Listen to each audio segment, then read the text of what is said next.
Welcome back. Players by their first names told the umpire he was wrong all along. Good and strong. Your dreams are your ticket out.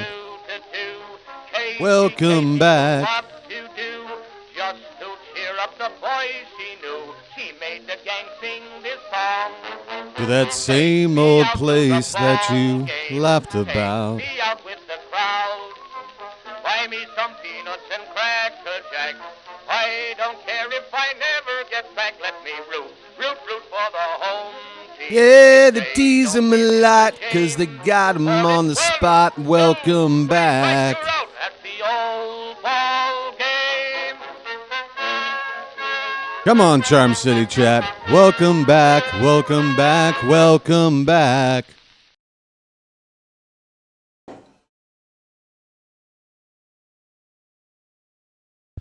All right.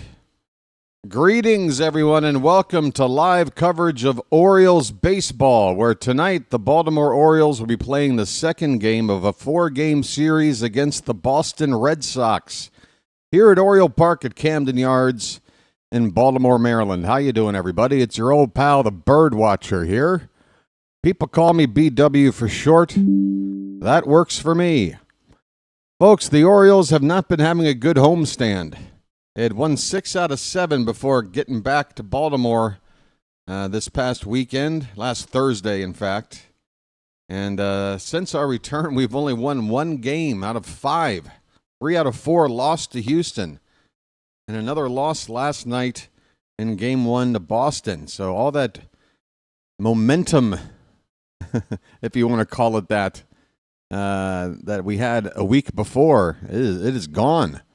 We need to get back on track. We need something to give us a little bit motivated, a little bit inspired, something out of left field, if you will, something, a new variable to enter this equation to make us a little more, interested. I don't know. We've got it. We've got the formula tonight. His name is Kyle Bradish. And he's a really good pitcher when he's healthy and, at his best. Kyle Bradish makes his return to the Orioles pitching mound tonight. It is his first start since, I guess, mid-May or maybe early May of 2024. He had one of those over a year-long surgery recovery situations. Was it Tommy John? I guess it was Tommy John. I've got about a 75% chance, if I knew nothing else, to be right in guessing it was Tommy John. Anyway, Bradish was shut down for about a year, has spent the last several months rehabbing and getting built back up to be a major league starting pitcher. And tonight is the first test. Kyle Bradish makes his first appearance again since the first, third of the 2024 season. We have about 31 games left to go. So I'm hoping we'll see Bradish make 5 or 6 starts down the stretch here. We kind of have a good idea of where the season's going as a team. It's not good news, but we've had a lot of time to digest it, get over it, and look ahead to 2026. So that's really what this is all about, folks. I think it would be in our best interest to expect Kyle Bradish to maybe look a little bit shaky. Probably won't last too long in the ball game, be on a very strict pitch count. So if he does get into trouble, it may not be a long outing for Bradish. But we just want to see the guy come in and out of the game healthy. And, just try to build. Build toward being the Bradish of old. We've got, again, about 6 starts, I think, for him to get back into that groove, take some time off the winter, and then enter spring training fully 100% raring to go and get built up for a full season in 2026. That's the hope. It's a lot to hope when you talk about all the injuries with the pitching staff, whether you're talking about our staff or around Major League Baseball. And once a pitcher has had a long-term injury like this, it's hard to not feel a little bit of trepidation that it could come back again in some way, shape, or form. Maybe not the same injury, but another long-term injury. We just had it happen with Felix Bautista, our closer, for the second time in 3 years. He's going to be gone for over a year. So you worry. We had somebody in the Charm City chat just a game or two ago going, I'm not so sure I want to even see Bradish pitch at all this year because I want him to be healthy for next year. And it's like, I've never been a parent myself, but I would imagine if I was rearing a child up into a young boy, a young man or woman, and they got to a certain age where I realized they needed to start making decisions for themselves, and I kind of got to just let them go out there, rather unexperienced, probably as prone to having an accident or something because they're, like, look at vehicular statistics. 16-year-olds, they don't know how to drive, but you got to start somewhere. Anyway, the world's most roundabout analogy, long story short, you got to get Bradish out here. We gotta get him going. So that's the idea tonight. Let's hope for the best, but we just want to see our boy out there pitching again. Let's take a look at the matchup and the starting lineups. I did start a bit late, and I shouldn't be noting that. This game is going to start in 3 minutes. I got to hurry up. Let me get the game up.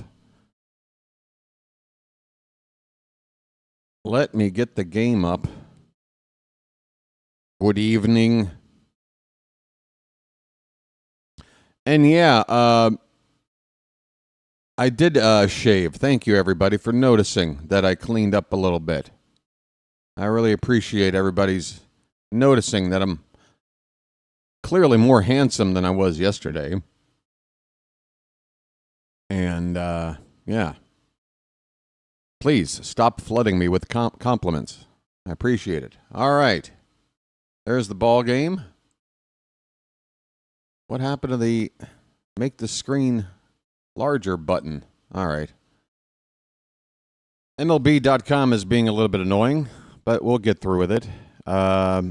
So it's Bradish going up against Lucas Giolito. Giolito has a record of 8-2, right-handed pitcher, a 3.72 ERA, and a 1.27 WHIP. He's gone 111 innings and a third on the season, giving up less than a hit per inning, and striking out 91 batters to 37 walks, 16 home runs. That's a pretty good rate, about 1 per 8 innings. So not too many home run balls from Giolito. You might get one off of him. The starting lineups for the visiting Red Sox, playing in right field and leading off is Roman Anthony. Alex Bregman will bat second and play third base. Jarren Duran is in left field hitting third. Trevor Story is the shortstop and cleanup hitter. Nathaniel Lowe will be at first base batting fifth. Masataka Yoshida, the DH, hitting sixth. Cedar Rafaela will bat seventh and play center field. David Hamilton is at second base hitting eighth. And Carlos Narvaez getting his first start behind the plate in this series. He'll bat ninth. For the Orioles, Jackson Holliday will lead off and play second base. Jeremiah Jackson once again occupies the number 2 spot. He's in right field. Gunnar Henderson will play at shortstop and bat third. Colton Cowser, the cleanup hitter. He's gotten 3 home run balls in his last 4 ball games. Sammy Basayo, he is slowly working his way up. He's batting fifth tonight in the order. He's at first base. Wow, so it's the first. Wow. Just shows you, folks, I didn't have any preparation. All this is news to me, too. Sammy Basayo is playing at first base tonight, folks. First base. That is his first start in the Major League uniform at first for him. So no Mayo at first, no Mountie in the lineup. It is Basayo over there at first base. Mayo is going to DH and bat sixth. Dylan Beavers is in left field hitting seventh. Vimael Machine at third base hitting eighth. And Alex Jackson will do the catching and bat ninth. Folks, Roman Anthony is making his way into the batter's box right now. We are ready for Orioles baseball, Game 2 of this 4-game series against the Boston Red Sox. And I am ready for baseball. I hope you are too. Let's see here. Balls and strikes. Scoreboard will be up here in a minute. Got to wait for the game to get going. There he is, folks. Kyle Bradish. His hair is pretty much fully shaved off his head there. Can barely tell there's a head of hair in there somewhere. There's a first pitch from Bradish. It's outside for ball one. Kyle Bradish. Wearing those high black socks. The Orioles in their home whites. Boston in their traditional road grays. That pitch is inside. Outside and inside with the first two pitches from Bradish. To Roman Anthony, it's 2-0.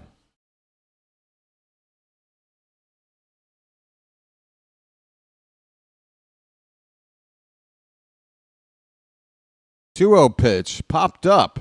Bradish is going to get an easy first out in his return.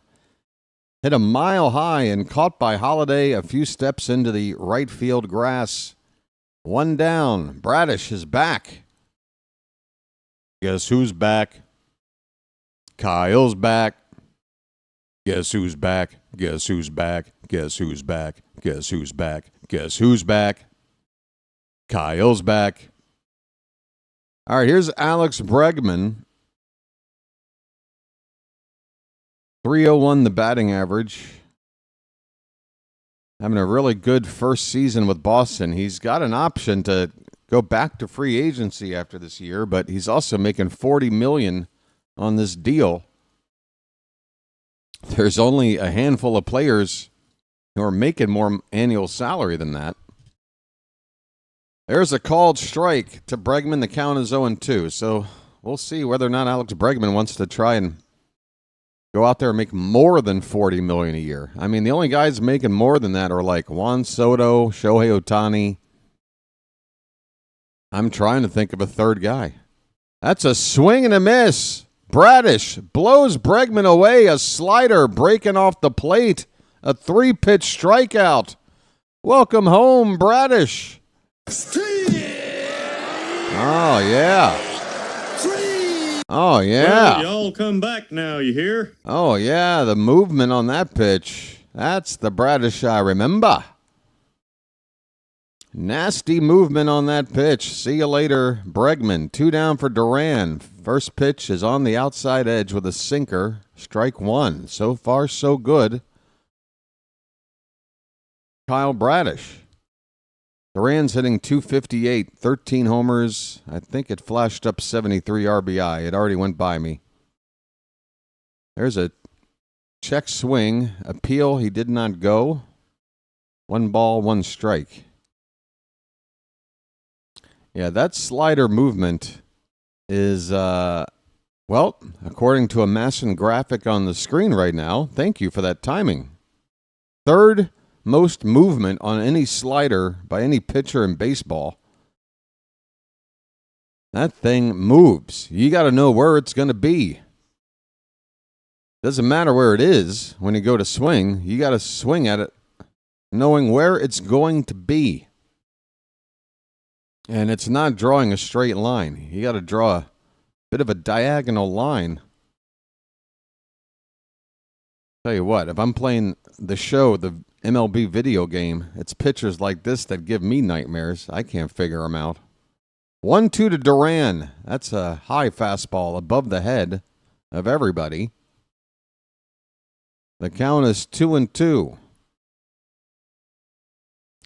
Folks, I'll be checking in with everybody in the Charm City chat here after this first half inning. What's going on with this graphic? Why are the two players in the middle, top middle there, like offline? Why does it look all wonky? It's too small for me to get a... I don't know what's going on with that. Maybe just a little refresh of that will help. Who knows? The count is 3-2 now on Duran. The payoff pitch from Bradish popped up and out of play. Too close for Duran to take. It might have been ball 4. Again, I refresh and the two, I guess ESPN has not adjusted to the return of Kyle Bradish. He's a little bit askew on the scoreboard. There's a called strike 3, a beautiful sinker Started a little bit inside, tailed back over the inside corner, froze the batter. See you later.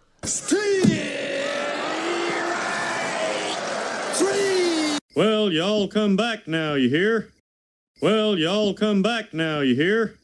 Well, y'all come back now, you hear? Oh, my. Oh, my. That sinker for a strikeout. That slider for a strikeout. Both those pitches were filthy. Filthy. I feel like I've been through a mud wrestling contest. I am filthy. By the way, I never win those. I always get disqualified for some reason. All right, we go to the bottom of the first. Boston, nothing, and the Orioles are coming up. My name is Mud. Not to be confused with Billy Jack or Peter Dennis. My name is Mud. It's always been.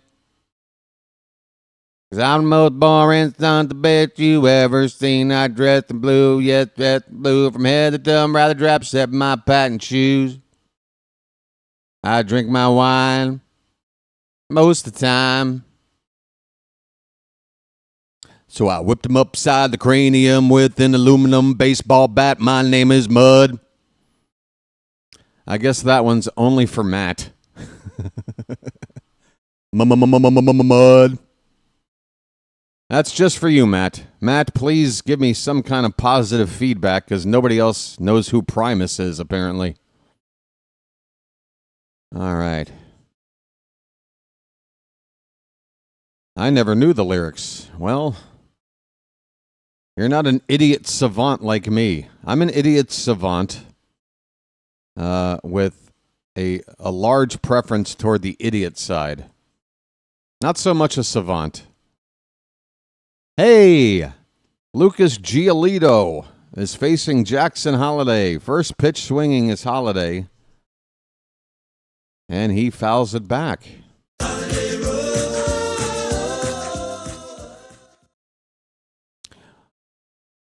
We had our words, a common spat. So I kissed him upside the cranium with an aluminum baseball bat. My name is Mud. Mud.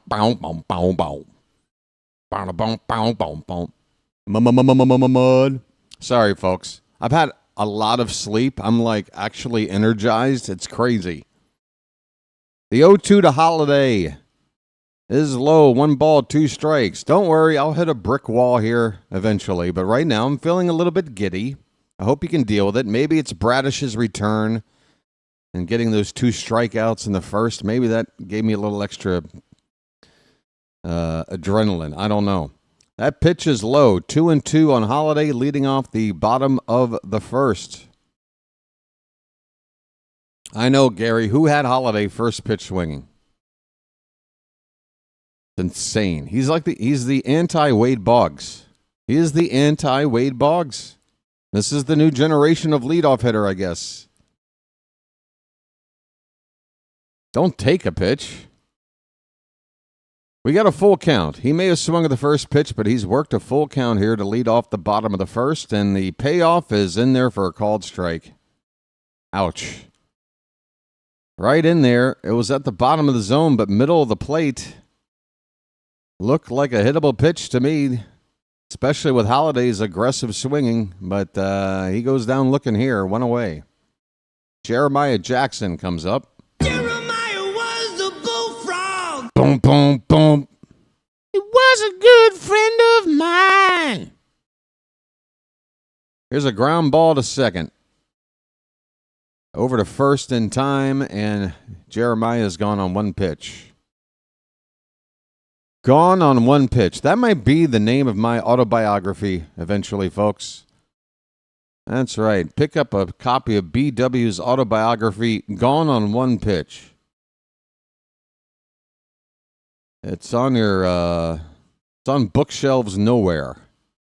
Are there bookshelves anymore? I don't know. You tell me. Here's Gunnar Henderson. First pitch is a fastball outside for ball 1. His name's Gunnar and he's dating my mom. Remember bookshelves, people? The 1-0 pitch. That one's hit hard but foul. Out in front of that one, a slider. Fouled over by the tarp on the right side of the field.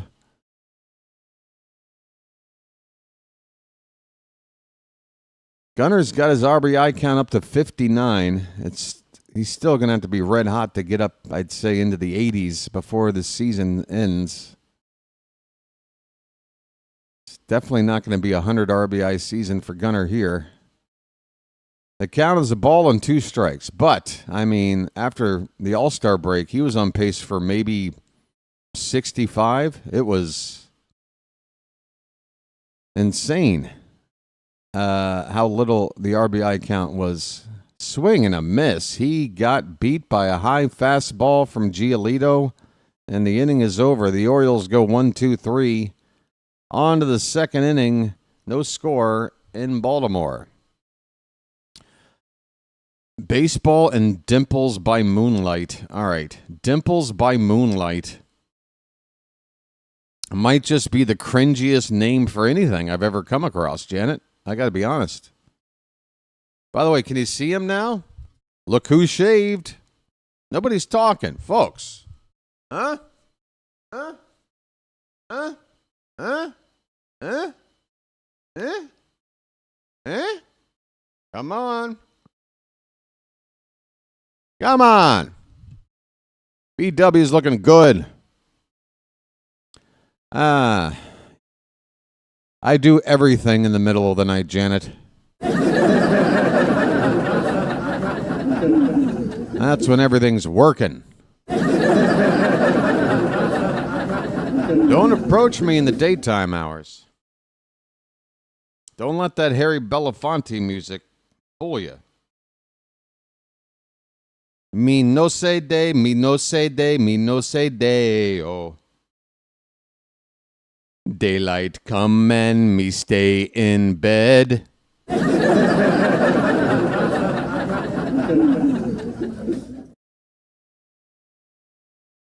All right.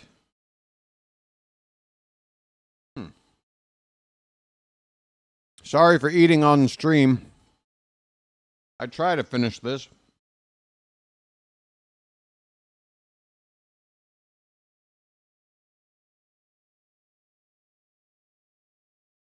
Melanie, you look like a Game of Thrones character teleported into a 2025 ballpark. What the hell's going on, Melanie? What are you doing, hon?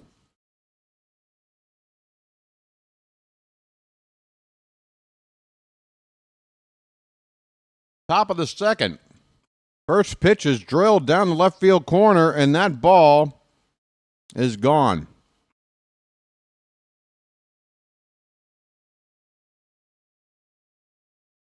Well, the first inning went well. First pitch of the second inning, not so much. Trevor Story with a line drive home run down the left field line. Right into the very corner where even with the dimensions last year, that ball gets out same way. One nothing Boston. Here is Nathaniel Lowe. He looks at a pitch high for ball one. Lowe's batting .222. Most of his time with the Nationals this season. There is a strike. Bradish went back to nearly the same spot. Slight adjustment and got it into the zone. Got the strike called.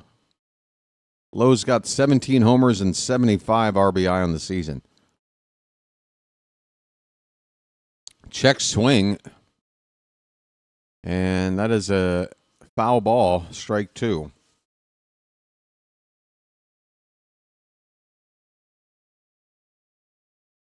I would say that home run ball given up to Story is a sign of a learning curve for Bradish. I wouldn't get too worried, folks. There's a ground ball backhanded by Gunner. He goes to a knee. Bad throw on a bounce, but he does get it there in time.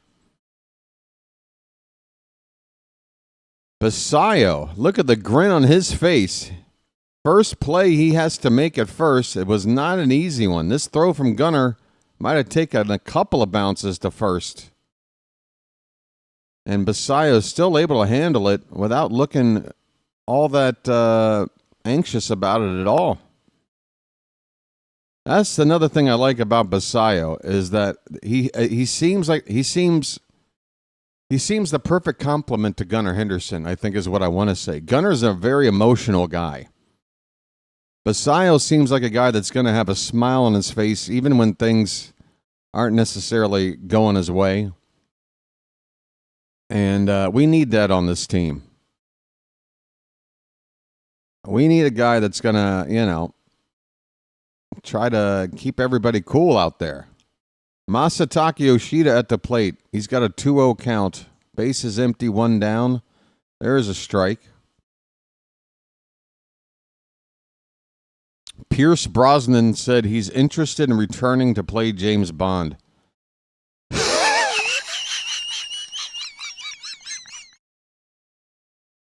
What is it? What's the next movie called? The Geriatric of Solace? What's he going to do? Like break into the Insure Corporation? And try to prevent a giant... Like, what? What are we talking about? He's like 30 years older than Roger Moore was in his last movie, and he was way too old by then. That pitch is in the dirt, swung on and missed. It's a strikeout. Jackson will have to throw to first to complete the K. He does. Yoshida's retired.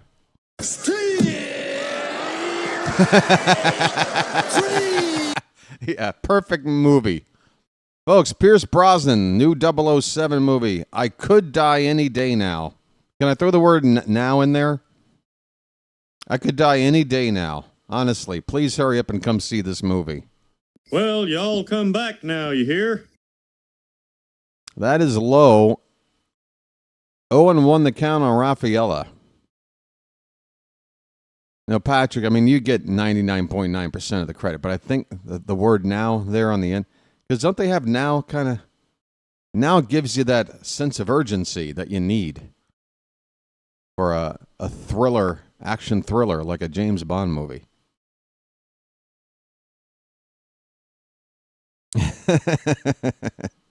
You are kidding about that Pierce Brosnan thing, right? Please tell me you're joking. 0-2 the count on Rafaela. Pitch. Fouled away. Still 0-2. Who first said that? Who first gave me this? XU23. You haven't spoken up since making... Oh, there you are. They could make Never Say Never and another Bond movie with Timothy Dalton or something in honor of Sean Connery and Roger. Why are we honoring them? Are they both dead already?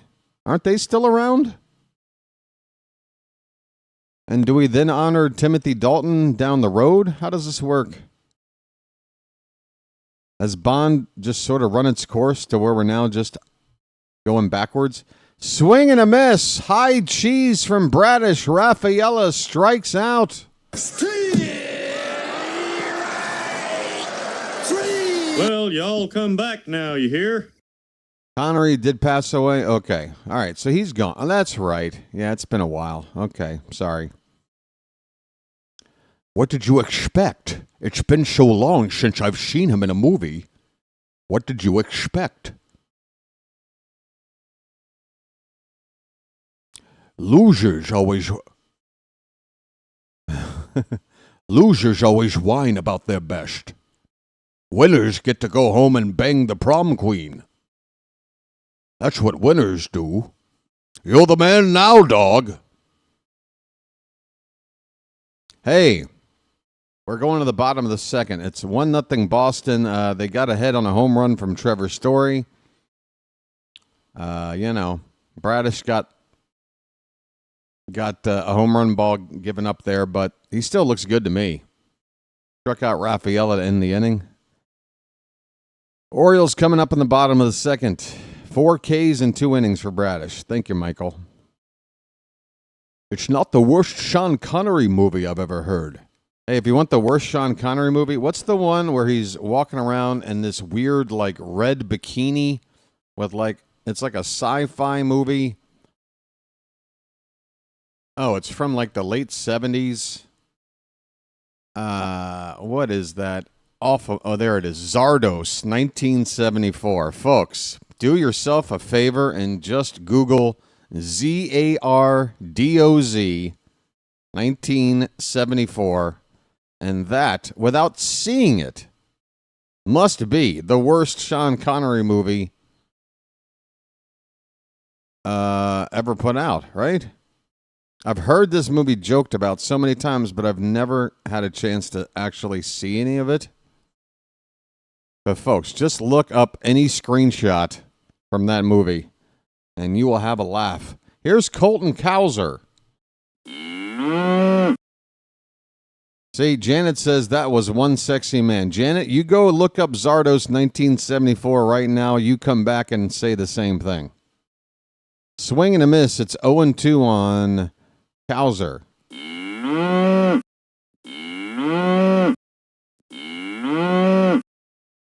See, Gigi's already been. Gigi can already tell you.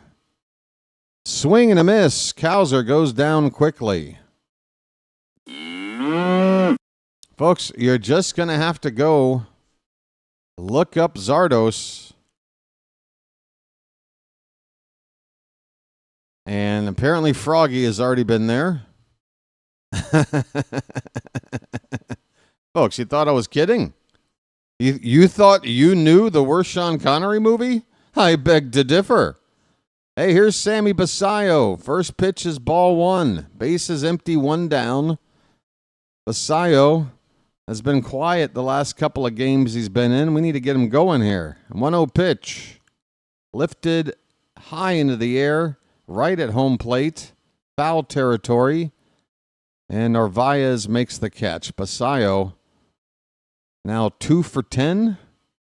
He was hitting .222 before that at bat, which to me is 2 for 9 in my head.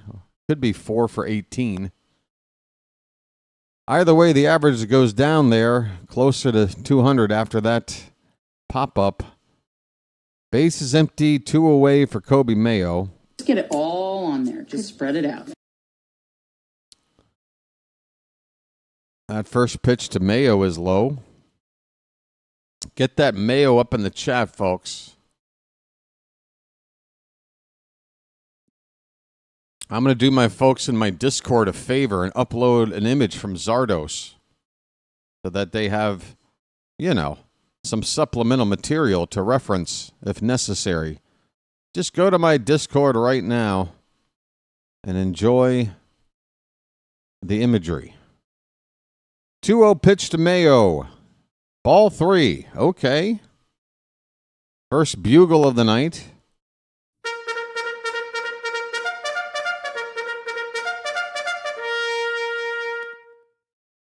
A mayo radish sandwich? That sounds disgusting. There's a strike. Can't say that I have. I'd be willing to try it if it meant both those players have an MVP and a Cy Young Award season next year. I'll eat one every day. 3-1 pitch, back up the middle, off the foot of the pitcher, fielded behind second, and they will still get Mayo. Backing up David Hamilton, the second baseman, after Giolito. Looked like he took it off the foot. Still kept traveling up the middle. And Mayo is retired to end the inning. All right, folks. Yeah, go to the Discord right now, folks. This is a good way to clear out the Discord. Welcome, everyone. I'm typing in a message in the Discord main thread. Welcome, everyone, with a little photo there to help introduce you. It's Sean Connery, and he's the best. He is the best. All right. They did, JKP, but look, it's early. I know we lost last night. It was a 1-run loss. It sucked. Sagano gave up that 3-run homer to, who was it? To Jarren Duran. That 3-run homer to Jarren Duran was really the ball game. Other than that, Sagano did okay. Not great, but okay. The bullpen was great. Wolfram and Martin combined for 3 scoreless innings. The Red Sox did not come close to scoring late on. We just needed to get that 1 run back. We had 2 doubles to lead off innings in those later innings, and we could not get him in. Tom is LOLing about Basayo. I love it, folks. I love how 2 games... 2 games ago, Basayo was 6 for 20, but a couple of 0 for 4s, and now it's hilarious that he's only 6 for 28. Folks, you might want to pump the brakes. All right? You could tell me the same. Hey, BW, pump the brakes on the hype for Sammy Basayo. And it's true. I mean, it could be, here's a first pitch hit hard in the right. That ball is going to hit the very top of the wall and stay there for a home run. Unbelievable. David Hamilton snuck a ball on, not even onto the flag court. Pretty much grazed the top of the scoreboard and then wedged itself there between the top of the board and the railing for the standing room only section there. Just got it over that wall. Are you kidding me? Unbelievable. 2-0. 2 home run balls given up by Bradish.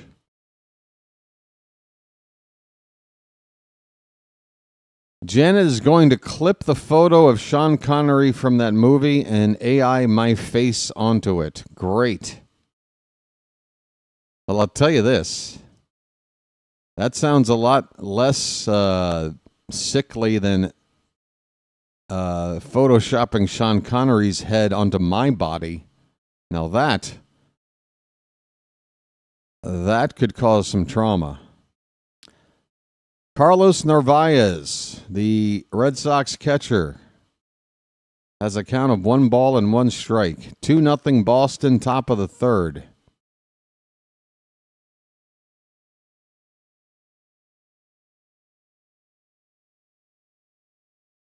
Swing and a miss. The count is 1-2. No more Dick Fitz. What was the injury there, XU? Do you have that info? We watched him exit the ball game yesterday, so we pretty much already had an idea of a stint on the injured list. Just wasn't sure what the actual injury was. But if it's a 15-day thing and not a 60-day thing, although they could always just push him onto the 60-day, it could be a serious injury. Right arm neuritis.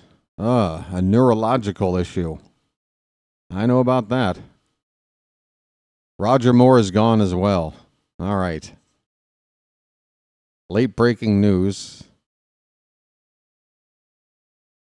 This pitch is fouled away. I could never take Roger Moore seriously as James Bond, and he was, for me, growing up, the first James Bond. I mean, Connery was done before I was born. But by the time I caught Roger Moore, it was like the last 2 or 3 movies. And I remember seeing him in Cannonball Run, or was it Cannonball Run 2? There's a called strike 3. Bottom of the zone. Narvaez goes down looking. First out here in the top of the 3rd.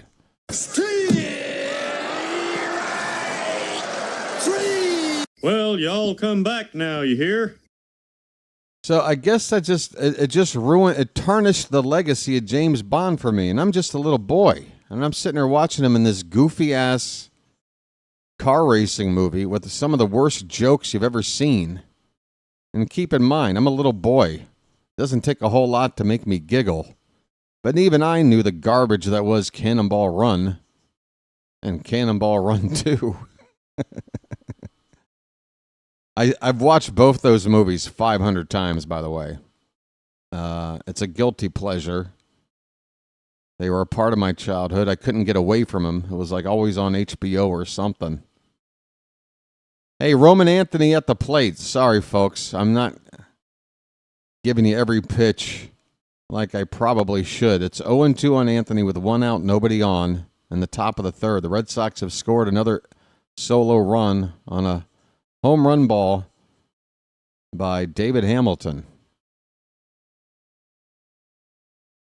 Pitch inside. The count is a ball and 2 strikes. Yeah, wasn't there a guy that was a Bond for like one movie? Kind of in between Connery movies? I've never been a big fan of the whole series in general, to be honest.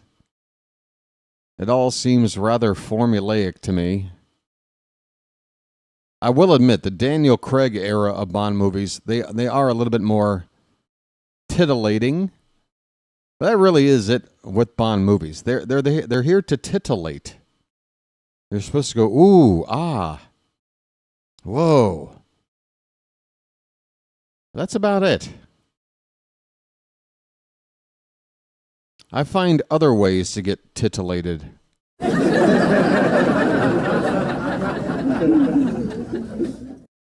Full count on Roman Anthony. Swing and a miss. The high cheese at 95. See you later.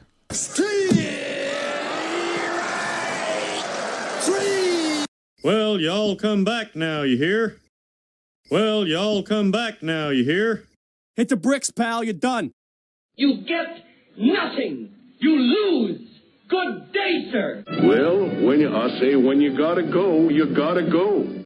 See, Michael, you've already written something that is a contradiction in terms, right? That is, you can't say these two sentences back to back. Those movies are great. Dom DeLuise and Burt. Great movies. No, I enjoy them on the level that I guess they should be enjoyed. Look, these were movies that were directed by a stuntman. What was that dude's name? I forget. But clearly there was only one priority in mind when making those movies, and that was to shoot those car chase scenes and have a bunch of like goofy stunt work in the movie. But as a movie, it's a hot pile of trash. Both of them. No, Bradish looks like he's throwing without any restrictions, nice and smooth. Again, he has maybe not hit his spots like he's wanted to, giving up a couple of those home run balls, but the movement on the pitches looks like the Bradish we remember. Right now, even though we're down 2-0, it's a solid first return going right now, I'd say. 2-2 pitch on Bregman. He struck him out first time up. That is upstairs, full count. Am I talking about Melanie? Melanie would have been perfect in those Cannonball Run movies. She would have been in those Lamborghinis, pulling that zipper down on the jumpsuit when the cops pull her over. That ball's hit out towards center. Cowser is going back. He is a few steps in front of the track. He'll make the catch and the inning is over. The Red Sox score again. Another solo home run. Second in as many innings. 2 runs on 2 hits for Boston. We go to the bottom of the third. They lead it 2-0. Who's your favorite Red Sox player of all time? Interesting question. Favorite? I don't really have a favorite. Can I say Brady Anderson because he was technically a Red Sox first? Can I say any other Oriole players that were... Oh, is this thing like... I need to take a look at this. I got the fan blowing behind me here. All right, favorite Red Sox player that's like a star player over the years? I don't know. I mean, I wasn't alive to watch Ted Williams play, but I have to imagine that if I were, I don't think anybody would come close. I mean, greatest pure hitter of all time, maybe, arguably, Ted Williams. The very best of the best, and all those numbers put up, plus did 2 tours of service for 2 different wars. He was in a fighter plane. He was shooting down enemy planes. And look at his baseball numbers. The guy is not only maybe the best Red Sox ever, he may be one of the most accomplished Americans in the 250 years of this country. So, and plus his head is cryogenically frozen somewhere right now. You can't say that about any other Red Sox, so I'm going to go with Ted. By the way, Babe Ruth was a Red Sox. Does he count? I'll take the homegrown talent of Babe Ruth. No, but I mean, growing up watching the Red Sox, as much as I hated them, I had to appreciate Wade Boggs as a player. Wade Boggs was just a great player. He was. I hated it every time he came up to hit. He always just knew how to get a hit. Never tried to do more than just get a hit. Hit it wherever the ball was pitched and find the spot on the field where nobody was. He was a master at it. Dylan Beavers is up, folks. 1 ball, 1 strike count. And that pitch is fouled away. Folks, get those Beavers up in the chat. BW wants to see your Beavers. Nice beaver. Thank you. Dylan Beavers is batting .296 in his early career. The 1-2 on the outside edge called strike 3. I want to say that's the first time I've seen Beavers get struck out looking. Normally he's got the good eye at the plate from the first couple of weeks he's been up. But that time he gets rung up. 1 away for Vimael Machine. Folks. I know, man. Like everything. I'm just a love machine. Line drive, opposite field. That ball will be caught on the run. Caught on the run by Duran and left. Machine gave it a good swing. Hit it hard, but nothing to show for it. 2 down. I know that, Paul, but that was not a Major League Baseball team. So we're talking about the Boston Red Sox, Major League Baseball. Of course, he's from Baltimore. His first baseball experience was with Baltimore. Does anybody here not know that Babe Ruth first played for the city of Baltimore? I think we all know that. Alex Jackson. 2 down, swing and a miss, chasing one way off the plate, low and away. Coin case did not know. Okay, well, there you go. Forgive me, Paul. It is relevant information for somebody. All right. Oh, well, let's talk about Babe Ruth tonight then. Heck. Well, let's get to know Babe Ruth. Here's a line drive. Base hit in the right field. Alex Jackson. Let's see if anything can become of this. A 2-out single by the number 9 hitter. 105.5 off the bat. That is a base runner. Yay.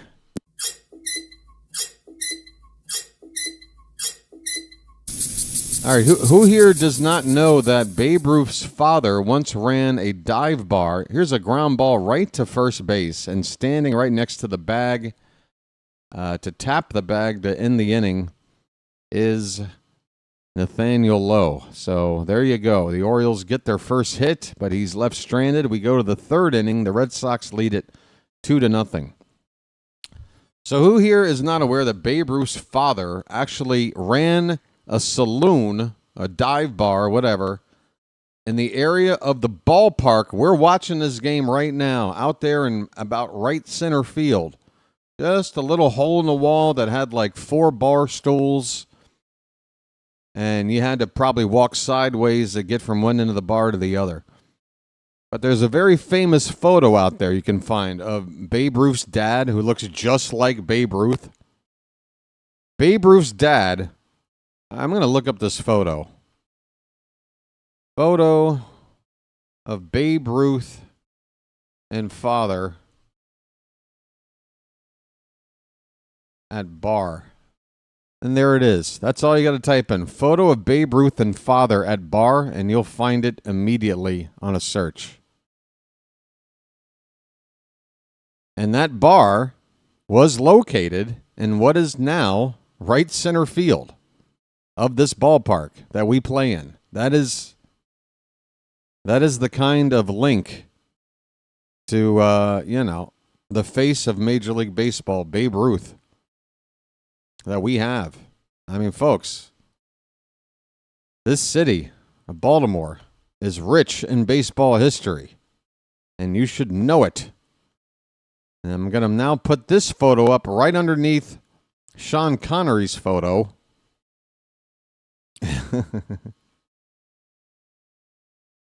This was in right center field. There you go.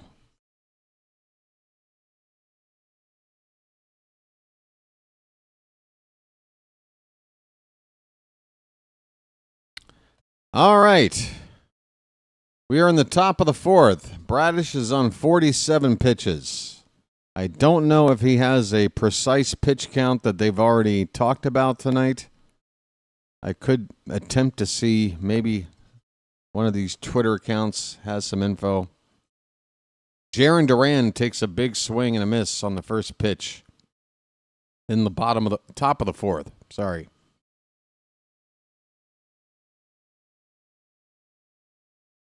Now that I can't tell you. I have no idea about cigar brands. I'm not a expert in that area of like 1920s cigars. That is perfect, right, Janet? Without any context. It's all connected, folks. It's a foul ball. Duran has a 1-ball, 2-strike count. I forgot what I was going to look up now.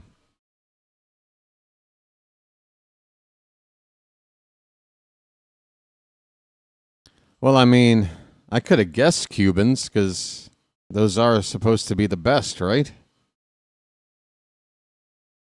Swing and a miss, and down goes Duran. And the whole, what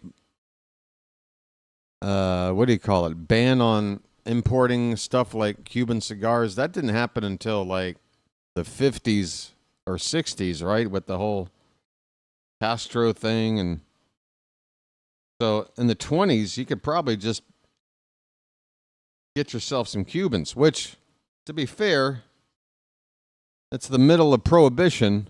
If I can't drink, you better damn well give me a cigar.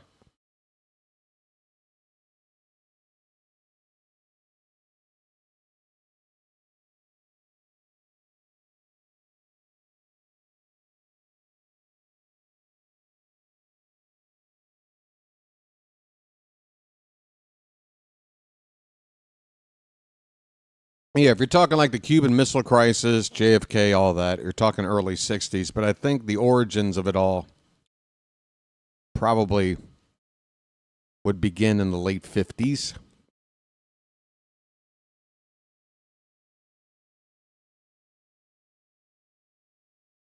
Oh, and 2 the count here to the, who the hell is this? Mickey Mantle's favorite inning. Probably whichever first inning he could take a swig of something. There is a called strike 3. There's that sinker at the bottom of the zone, tailing back over the outside corner. That's a pretty pitch from Bradish. That's a second strikeout looking he's gotten on that pitch in that spot.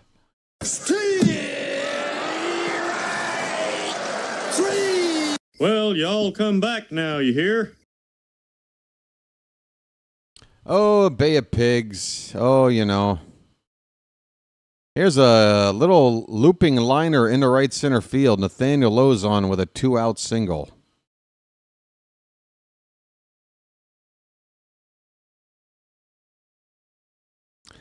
Operation Northwoods,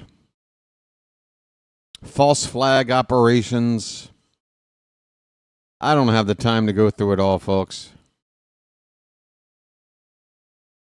I don't have the time to go through all the reasons why we apparently enter war when really those reasons all seem to be BS when fact-checked years later. I don't have the time to go into that.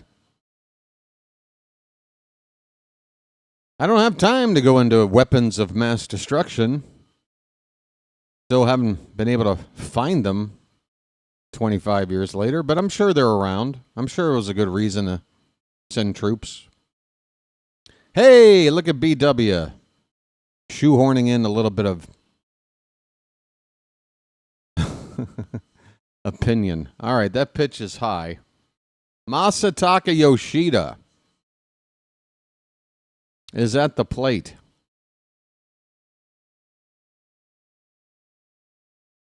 Has the last place team ever had a Cy Young Award winner? I'm willing to bet it's true. Here is a tapper back to Bradish. He will underhand it to first. Basayo receives it, and the inning is over. So Bradish, 4 innings of work. He has given up those 2 solo home run balls, but just 3 hits in 4 innings. I don't think he's given up a walk. And he's got some strikeouts. No walks, 8 strikeouts through 4 innings, folks. That is what's jumping off the page. 8 strikeouts, 2 per inning for Bradish in his first start since like early May of last year. There you go. 1959 was the beginning. So I stand by what I said. Stand by what I said.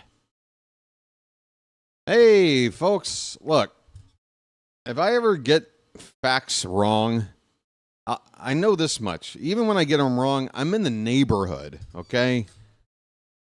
I'm one of these people that used to know a lot of stuff and had the ability to keep it all in memory. And then I started smoking a lot of pot and doing other things. And it makes a lot of the stuff I know kind of mixed up in my head sometimes.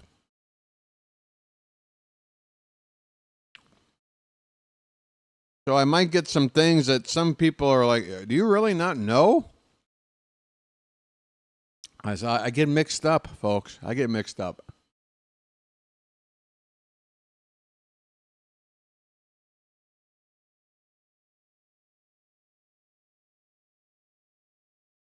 All right.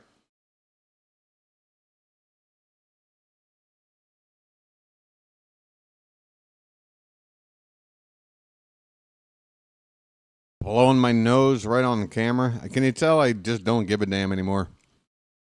I mean, I give a damn about my channel. I give a damn about this team, but I'm eating. I'm blowing my nose. I'm sorry. Hey, look, it's Captain Chesapeake. Right there in the crowd with a young lady. How you doing, Captain? Ahoy, crew members.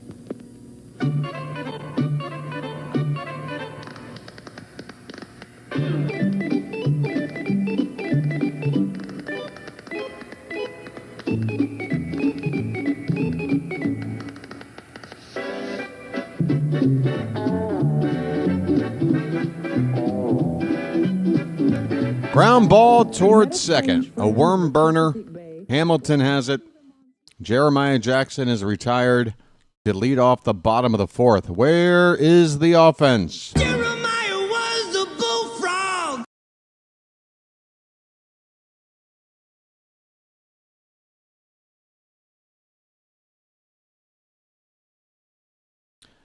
Babe Ruth did experiment with an early ineffective type of performance enhancer. What was it called? Whiskey? Hot dogs?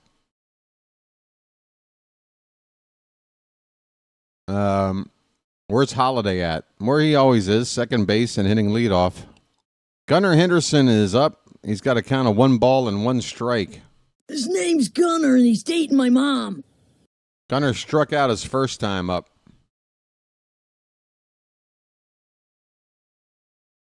Giolito has been cruising here. That pitch is high, 2-1. But it's only a 2-0 ball game. Kevin Brown appears to have a giant box of homemade cupcakes. There's that sinker again. Oh, wait, that's a chain. Never mind.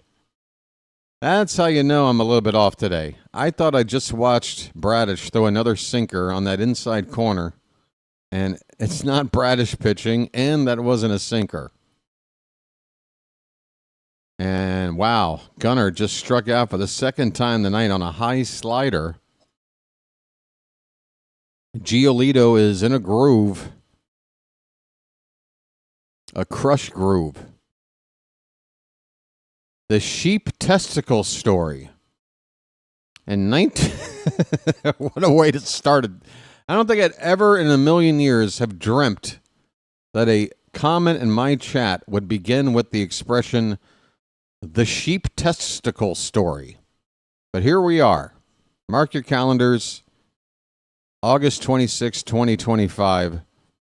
The day of the sheep testicle story. Hold on.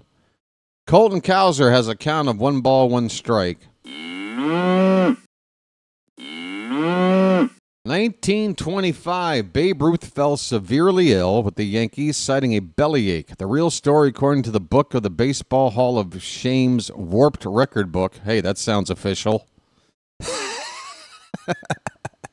That sounds like an official book. Is that he had a botched, self-administered injection of an extract from sheep testicles. Boy, how do you botch that? How do you botch a sheep testicle injection?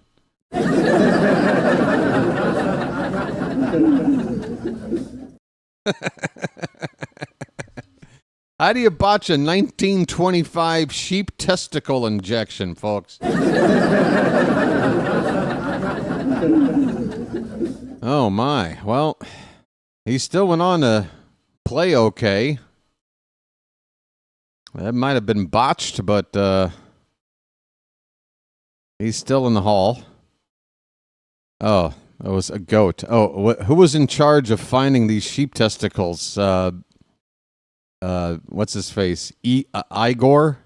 Igor from Young Frankenstein?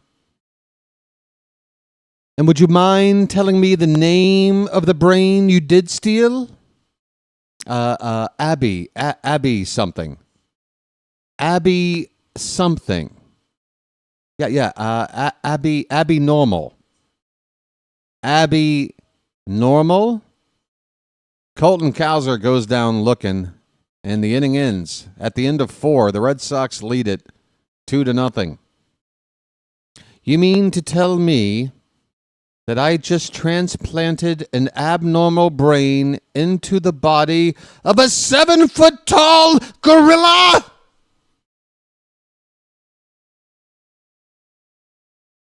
The procedure was a type of experimental testosterone supplement similar to the brown sequined elixir used by pitcher Pud Galvin in 1889. There you go. Great idea. Let me borrow a procedure from the 1880s. First of all, why is Babe Ruth looking for any kind of enhancement? He was doing things when he was playing that nobody else was even close to doing. He was hitting 60 home runs when nobody else was hitting 20. Why would he need to do more?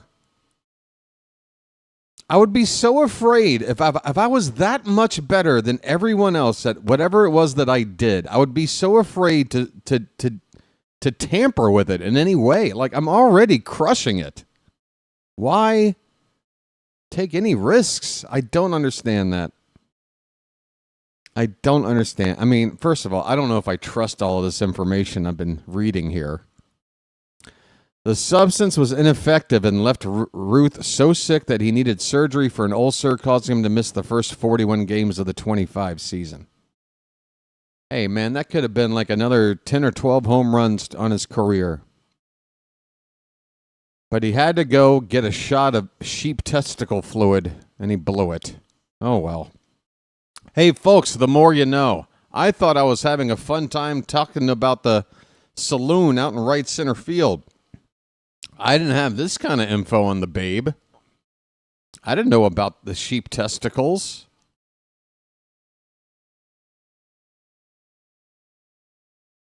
By the way, what else is Chat GPT spitting out for you there? Cedar Rafaela, 1-0 pitch to him, leading off the top of the fifth, is called a ball. Where did that miss, Blue? That had the corner. That had the inside bottom corner.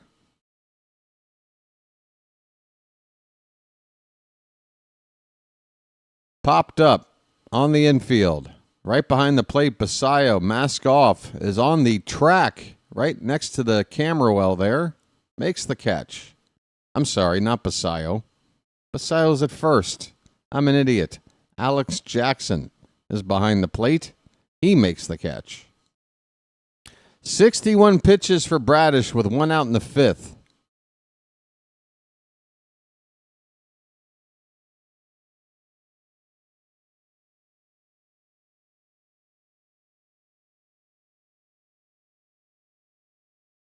Here's a breaking ball and a late call there on that curve. Called a strike to David Hamilton, who homered his last time up, doubling the Red Sox lead to 2-0 on a line drive that just scraped over the top of the right field wall.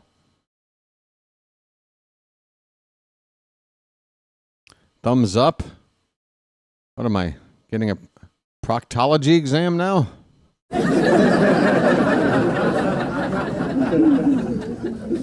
1-1 pitch. Curveball in the dirt, 2-1. Thumbs are up. Hutchins Hut.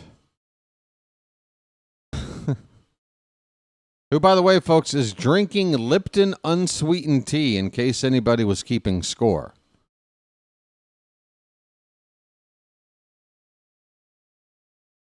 Two 1 pitches inside to Hamilton. The count is now 3-1. 1 out, nobody on, top of the fifth. 65 pitches for Bradish. I would have thought maybe 75 as a limit. This could be his last inning. Haven't seen any activity in the Oriole bullpen yet. Here's a ground ball. That'll get our second out of the inning. Basayo will field it and take it to the bag himself for the unassisted putout. So Basayo getting a chance to see what he can do at first base, and so far he's looked pretty comfortable. He handled that short hop throw from Gunnar. He fields this one. It wasn't really a tough play for him, but the presence to field it, take it to the bag without any pressure, looked fine to me. 2 down, nobody on. Narvaez the batter. Fastball is high. 1-0. I almost bought a Baby Ruth bar tonight.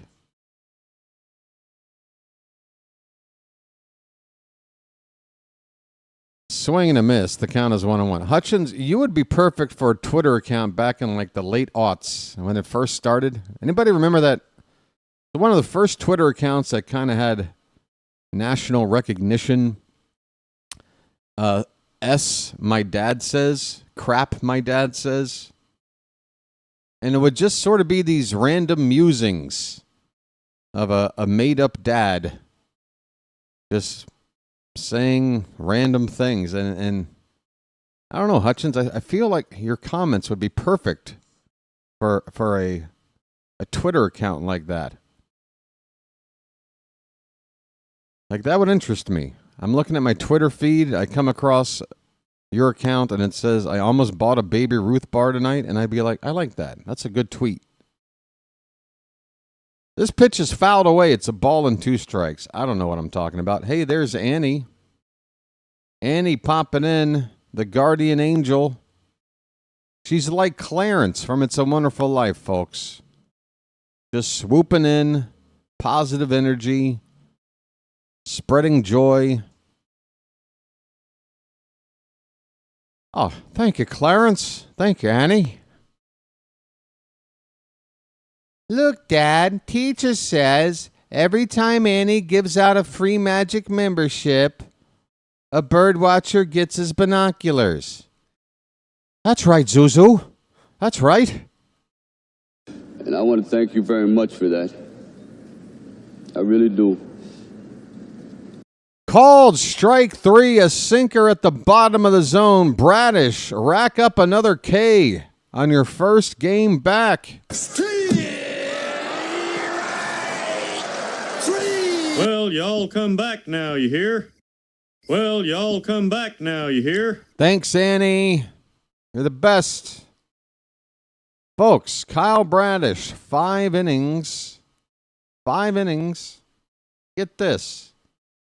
9 strikeouts. 9 strikeouts.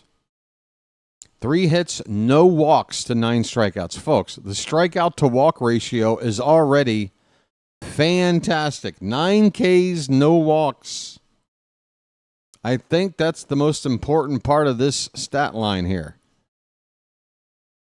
Yeah, I think I've seen enough too, Gary. I agree.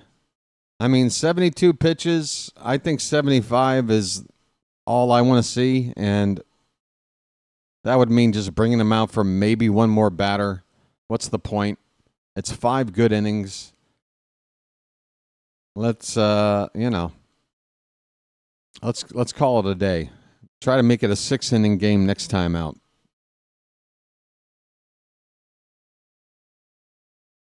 All right, I'm glad the rest of the chat is on board with this. Now, obviously, we would probably feel a lot more pressure if we were in contention, right? But that is the benefit Bradish has. He can be brought back up, and we can be very careful with him. There's really no need to push him. And that's why sometimes, folks, I get a little bit freaked out when we leave Rogers out there after he's hit 90-plus pitches. Kramer out there. He had a 114-pitch game a couple of starts back. I mean, he pitched well enough to get the job done, but I just worry. I worry that the decent starters we have, because our bullpen is depleted, that we are maybe leaning on them a little too much to get a couple of extra outs when really, again, I want this team to win, but I want to be smart enough to do it in a way where, big picture, we don't shoot ourselves in the foot by overworking a pitcher that we need. So, yeah, you do things differently if you're in contention. You probably do take chances, cross your fingers. But that's not where we are. That's the one luxury we have. We can be careful here. 1-1 the count, by the way, on Basayo, who's at the plate to lead off the bottom of the 5th. Change up bottom of the zone. The count is 1-2. Sammy, come on, buddy. You average at 214. Let's start working our way up. That one's low, 2-2. Sammy.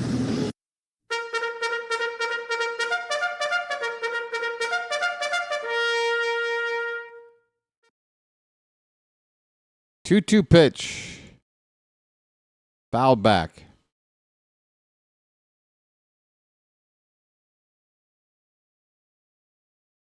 Folks, the upper deck has very little fans, at least from the dugouts on down.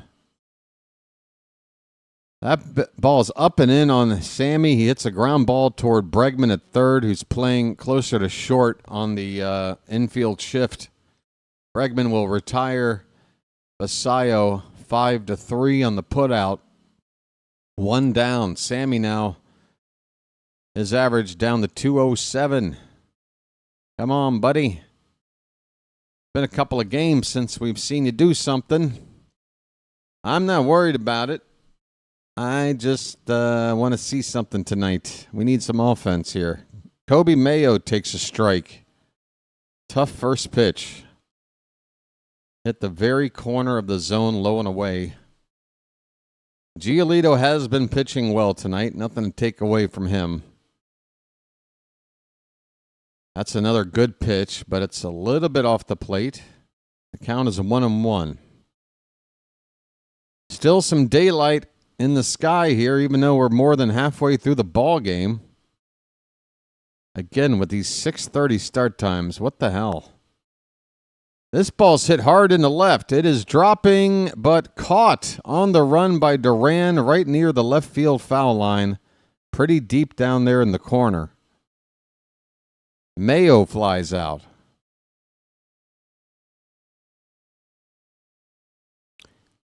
Who's not ready? Oh, Bradfield.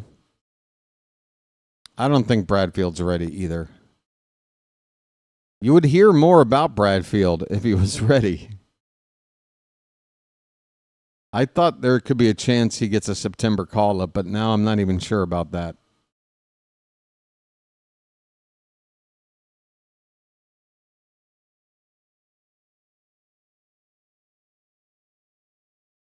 Oh, 1 the count on Beavers, folks. Where are the Beavers in my chat? It's beginning to get a little bit concerning that I have to constantly remind people. Nice beaver. Thank you. Folks, we'll have all winter to take a break from being active in the Charm City chat. You got to keep it going here. 2-1 the count on Beavers. Nice beaver. Thank you.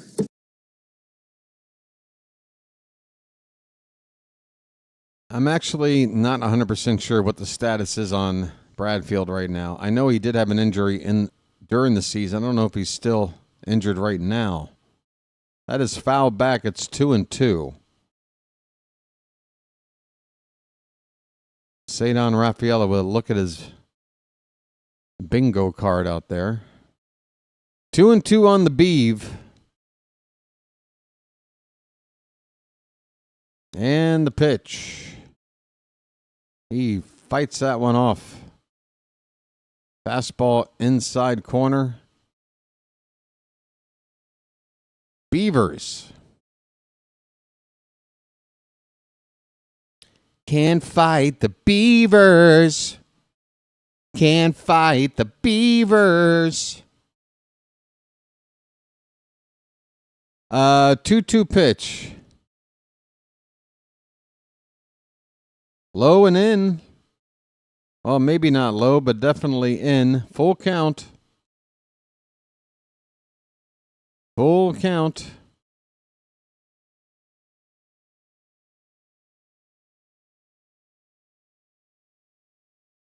Here comes the payoff from Giolito. That one's smacked into right field. Keep traveling. Keep traveling. That ball is off the base of the wall. Oh, Beavers just missed taking this one out to right. Oh, my. But a great at-bat and a great swing from Dylan Beavers, folks. Splash it up. Splish, splash, I was taking a bath. Man, this dude knows how to take an at-bat. Beavers, all he does is get on base. He's done it again tonight with a double. Only the second hit of the night for Baltimore. Here is Vimael Machine. He takes inside and low, ball 1. Come on, man. You know, like everything. I'm just a love machine. And I don't work for nobody but you. I'm just... Ha! 1-0. In there for a strike. Machine is just now 1 for 9. That one hit, though, cleared the wall out in right field a couple of games back for his first major league home run. We need hit number 2 right now. That ball is hit out to right, but right at the right fielder. And the inning is over. Anthony on the catch. Beavers is stranded, and the Orioles go down again without a run on the board. On to the 6th inning. This game's moving pretty fast, isn't it? We're about an hour and 10 minutes in, and we are into the 6th. It is 2-0 Boston. I'm just a love machine, and I don't work for nobody but you. Hey, let's take a look at the out-of-town score. You know what? Screw that. Let's take a look at the like count. I have not even brought it up once tonight. Folks, we've got a nice crowd here.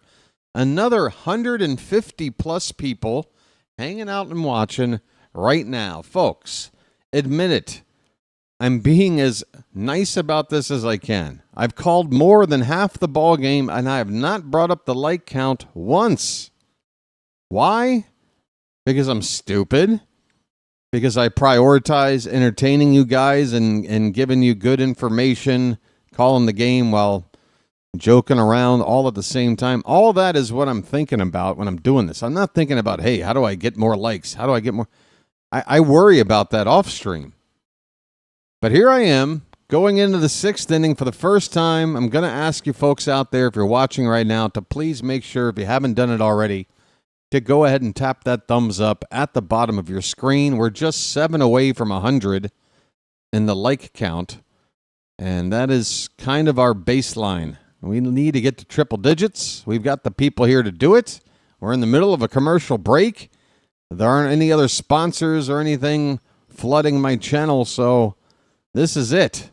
This is your one thing you got to help me out with, okay? 6 more to 100.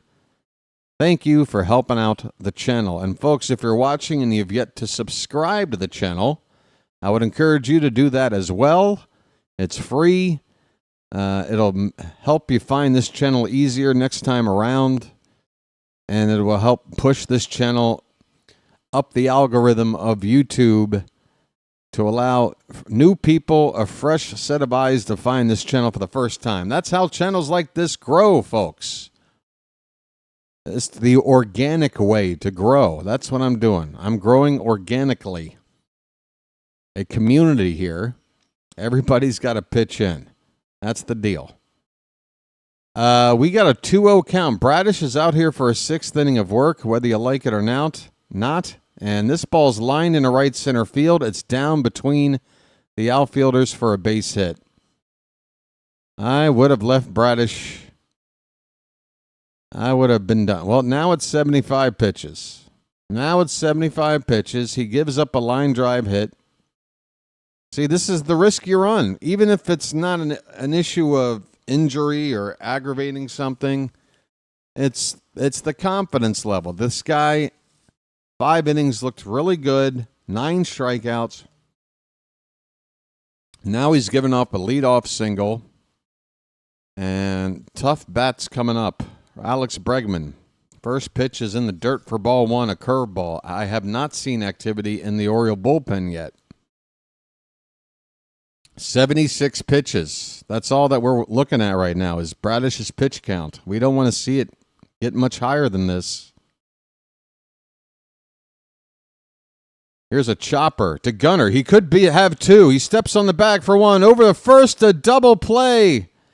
And damn it if Mansolino might not, luckily, get a 6th inning out of Bradish anyway. 2 down on the 6-4-3 double play ball, folks. Where is my button?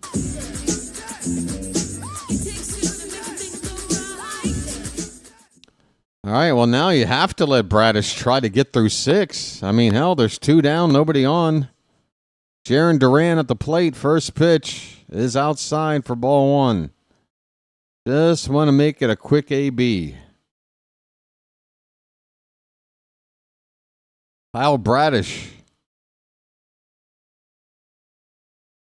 Pitch number 79. Tapped foul. 1 ball, 1 strike. Keegan Aiken is up in the pen, and I swear, every time I see this dude, it looks like he's put on a couple more pounds. Aiken is filling out.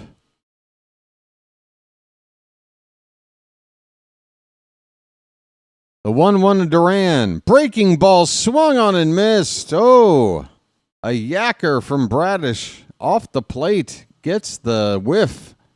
2 strikes on Duran. 80 pitches from Bradish on the night. Let's get this final strike. and hit the showers, my friend. The 1-2. Swing and a miss. A sinker. Welcome home, Kyle. He's back like he never left.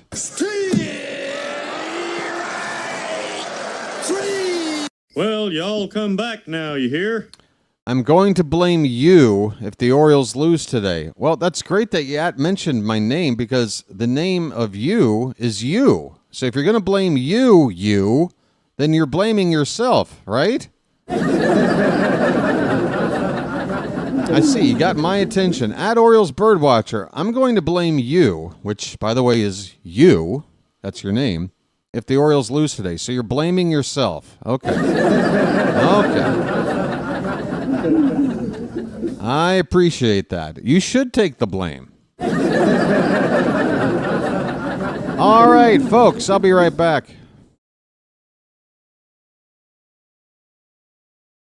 This is great iced tea.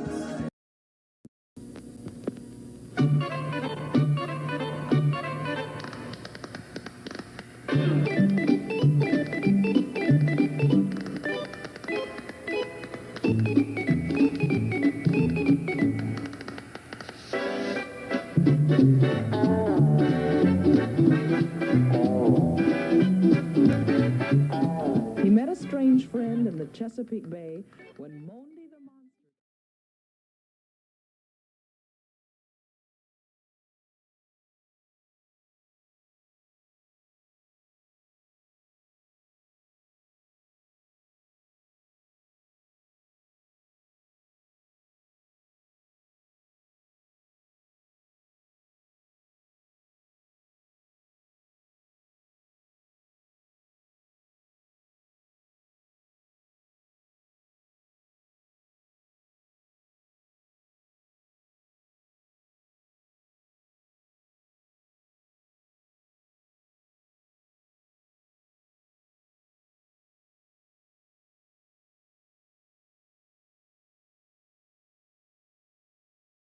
All right, bottom of the 6th, Alex Jackson, and then the top of the order, Jackson, first pitch swinging, fouls it off.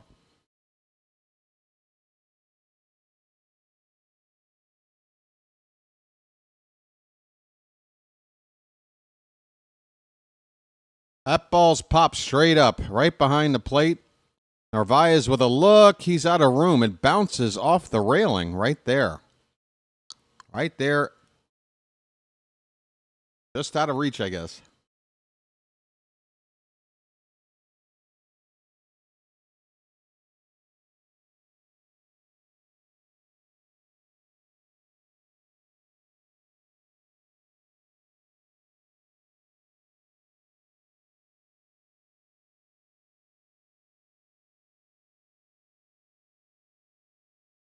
Little slow tapper could be an infield hit. It will be. Alex Bregman attempted a bare hand pickup on this slow roller his way toward third. Could not field it cleanly. It's a leadoff single for Alex Jackson. Isn't he like 2 for 2 tonight? He is, folks. Our number 9 hitter carrying the offense tonight. Leadoff single. Let's start a rally.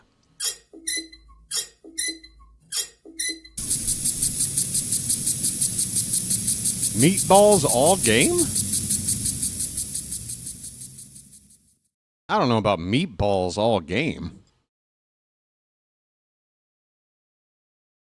I think it's a combination of, the Orioles not doing enough with the hittable pitches they've been given, but like that one right there, I mean, Jackson Holiday, he's such an aggressive swinger. That 0-1 pitch was in the zone all the way in there, and he took it. I don't know. Maybe there's a specific game plan to be a little more selective tonight. Holiday with a fly ball to center, but it's going to stay in the yard. Caught out there by Rafaela. One away in the inning. Alex Jackson retreats to first base. Here comes Jeremiah. Jeremiah was a bullfrog.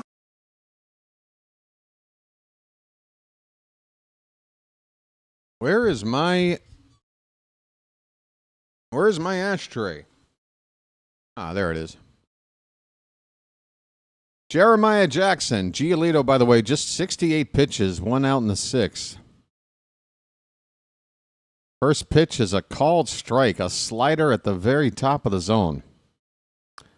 Normally, a high slider is not the location you want with that pitch, but when it's at the very, very tippy top of the zone, like Giolito's been doing, you can get away with that. That slider, more traditional, breaking low and away from the right-handed batter. Jeremiah fouls it off. The count is 0-2.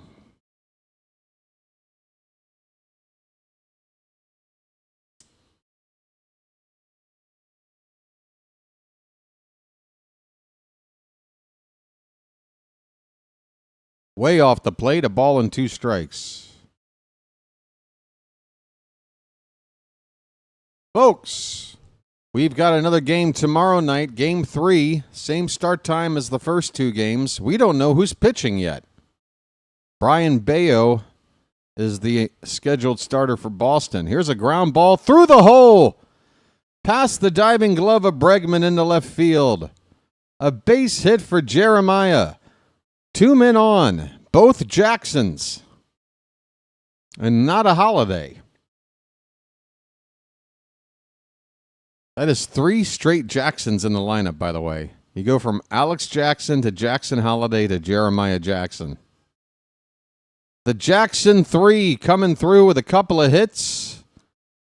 The Orioles have the tying runs on, and the big boys are coming up. Gunnar Henderson, folks. His name's Gunnar, and he's dating my mom.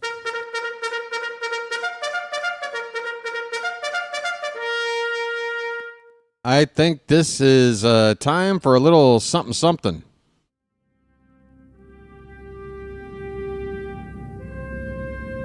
Time for a little something.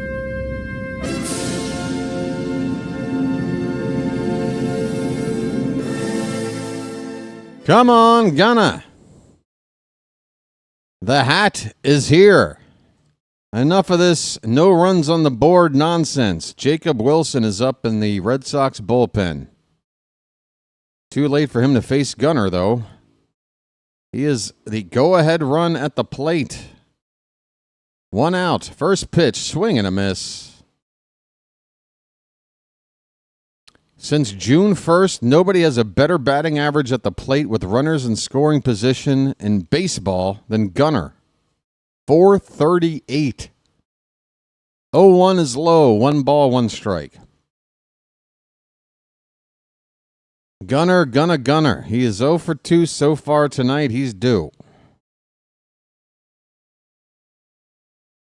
Giolito from the belt. The 1-1. Oh, he chased one below the zone, 1-2. A changeup with some late dropping movement. 1 ball, 2 strikes on Gunnar.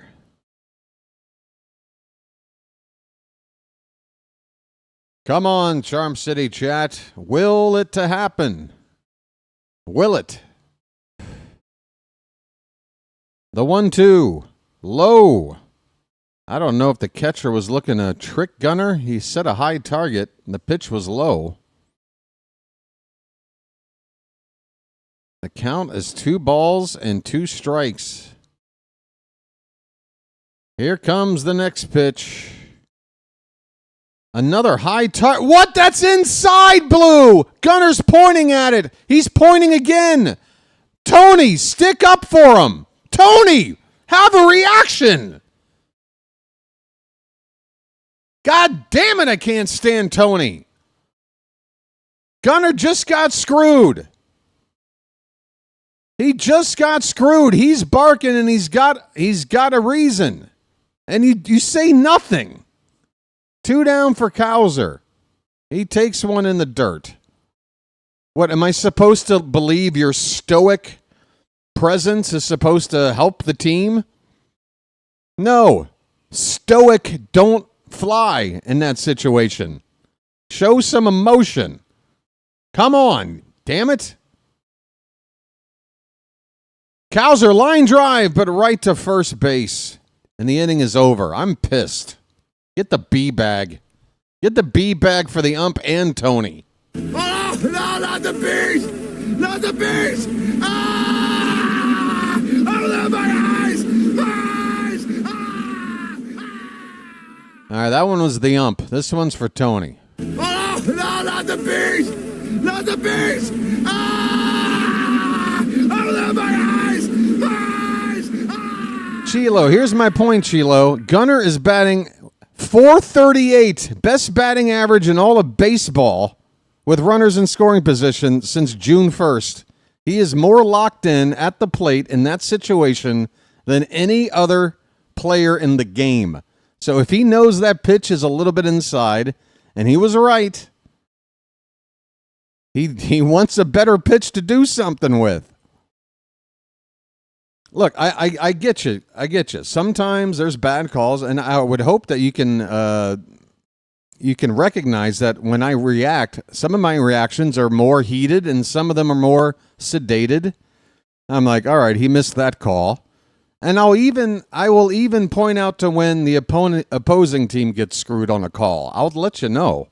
It's not just me being a homer or me blindly sticking up for a player. But that situation, Mansolino has got to say something. He has got to say something. At least to back up Gunnar and not make Gunnar look like he had no case to be upset. And I've talked about how Gunnar gets a little bit upset, a little too much, and he's got to pick his spots. But again, that's another reason why. Maybe if Gunnar doesn't react as often as he does to pitches that aren't as big of a pitch as that one, maybe when he makes that argument, it might hold a little more credence, a little more weight. But again, if Gunnar's not going to have the reputation to help him argue a call, then Tony, step in. Step in. Damn it, man. Ugh.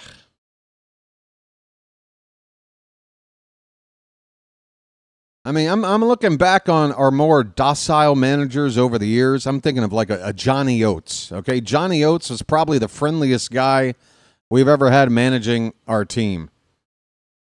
I know Johnny Oates would have gotten out of the dugout for that. I know it. I can't think of any manager in the past that wouldn't. Brandon Hyde would have been out there. Keegan Aiken is on the pitch in the top of the 7th. Trevor Story is at the plate. He's got one of the 2 home run balls tonight. That pitch is inside. It is 1 ball and 1 strike.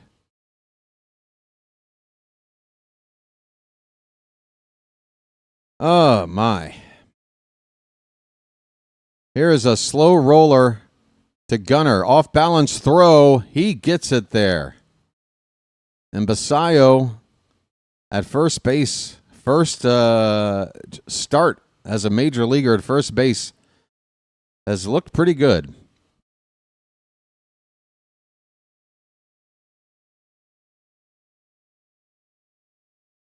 I'm beginning to get the feeling that next season we're going to see Basayo playing more at first than we are behind the plate.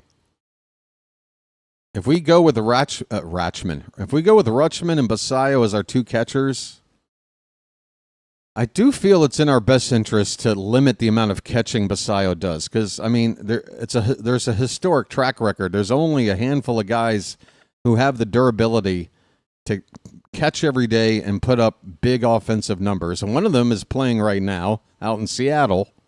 And he just became the first catcher to 50 home runs in a season.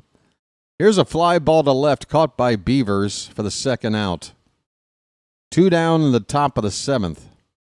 Masataka Yoshida coming up next.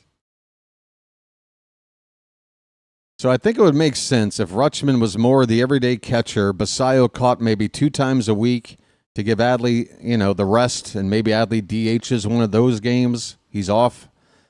And then Basayo, 2 games at catcher, maybe 3 games at first, and then a game at DH and 1 day off, something like that, on a given week. I could see the playing time split that way where both guys are getting their at-bats. The only part of the equation where I'm trying to figure out how is he going to work into this is Mountcastle, honestly. If Kobe Mayo is going to be a part of things, unless we traded Mayo. Yoshida fouls this pitch away. I'm sorry. The count is 0-2. I'm doing a lot more sports talk than I am play-by-play right now. I apologize. But, yeah, it seems like another foul ball, 0-2. It seems like this offseason it would be in our best interest to figure out a way to move one of Mountcastle or Mayo along. Mountcastle is going to be on the last year of his contract. I don't see a situation where the Orioles are looking to retain him. So if it's going to be a walk year for him next year, and we kind of already have a guy that fits that role in Kobe Mayo, seems to me it would make sense to move Mountcastle off this offseason. And then you got a place for Basayo, Adley, and Mayo. 3 guys kind of splitting between catcher, DH, and first. That sounds like a plan to me. 2-2 pitch, a little liner to third base, caught by Machine. And the inning is over. Keegan Aiken with a scoreless inning in the top of the 7th. It's still a 2-0 Boston game. 7th inning stretch time in Baltimore. Folks, you know what that means. Traditions. Baseball, they go hand in hand, don't you know? And when we get to the 7th inning stretch, it's time to throw some cakes on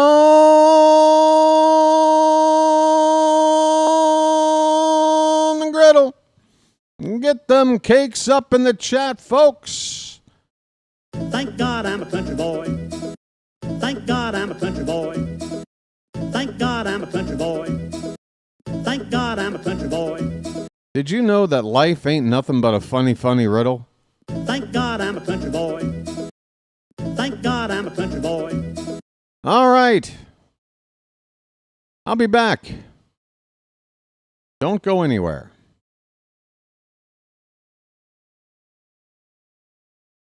This is Jack Burton in the Pork Chop Express, and I'm talking to whoever's listening out there. Boy, Harry, you're full of energy. You look great. I hate to tell you how I feel. I swear. I've had that bad back myself. Also, with this cold, it just seems like it's settled in there. That's age, friend. I don't care what it is. It feels awful. You smell like a drugstore. That's right. I am a drugstore. You're not a hypochondriac, are you? What does that mean? Oversexed?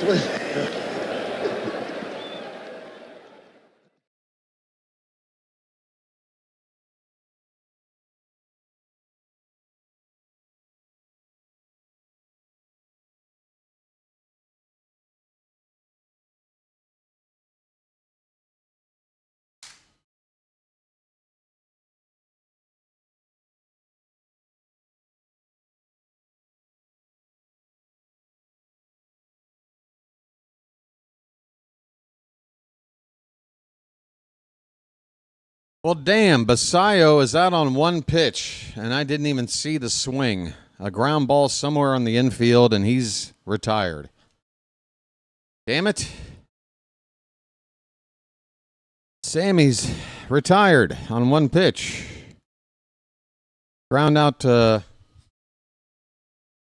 second base. All right, Kobe Mayo is up. Yeah, Basayo, it was a great introduction. He had 5 RBI like in his first 3 games, but the last few games he has gone quiet. Kobe Mayo with a 1-0 count. This pitch is hit in the air to right. That's an easy out. Anthony waiting on it, 2 down. Giolito is making this look way too easy right now. Way too easy. He's about to get through 7 scoreless innings on... Right now, 82 pitches. Here comes the Beav. Folks, get those Beavers up and get them up quick. Where's the offense? Nice Beaver. Thank you. Hit on the ground to second, and that is the quickest 7th inning you'll ever see. Damn. I mean, damn. Damn. James. This offense ain't doing nothing tonight, James.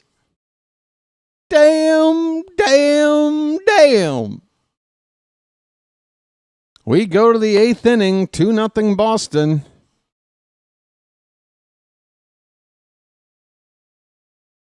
That inning came and went in a flash.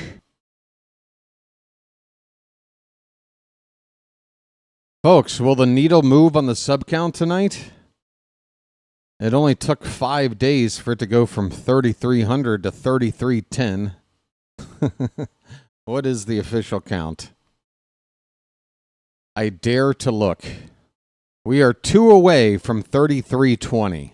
2 subscribers, folks. If you're watching and you're not subscribed, if you want to salvage this night and make everybody here a little bit happier, please join the community. It's free. There's no obligation. There's a button right below that says subscribe. You tap it, you're in. You won't regret it. Okay? 2 of you. 2.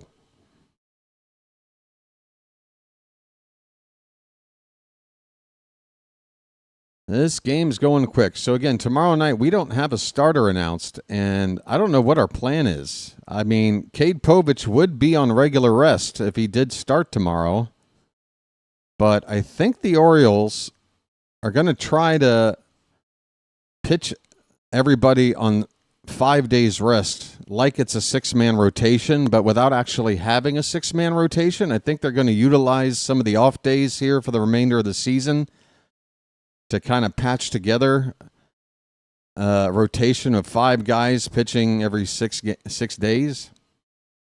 Boy, look at the scowl on Cal Ripken's face. Cal sitting there in the front row, wanting to see some offense. Yeremil Geraldo's on the pitch for Baltimore now, right-hander making his 12th appearance. The numbers are looking pretty good. The ERA is above 4. That's not great, but the whip of 1.08, that is a solid whip for a relief pitcher. First pitch swinging is Rafaela. He's making a bid down the left field foul pole. That ball is going to drop foul into that corner, into the pasture area. Rafaela is 0 for 2 tonight. Tyler Wells should be back with the team first week of September, so a week to 10 days, I would say. Back in time for the next homestand against the Dodgers. A week from this Friday. That would be my guess. 0-2 is reached for and fouled away by Rafaela. Still an 0-2 count.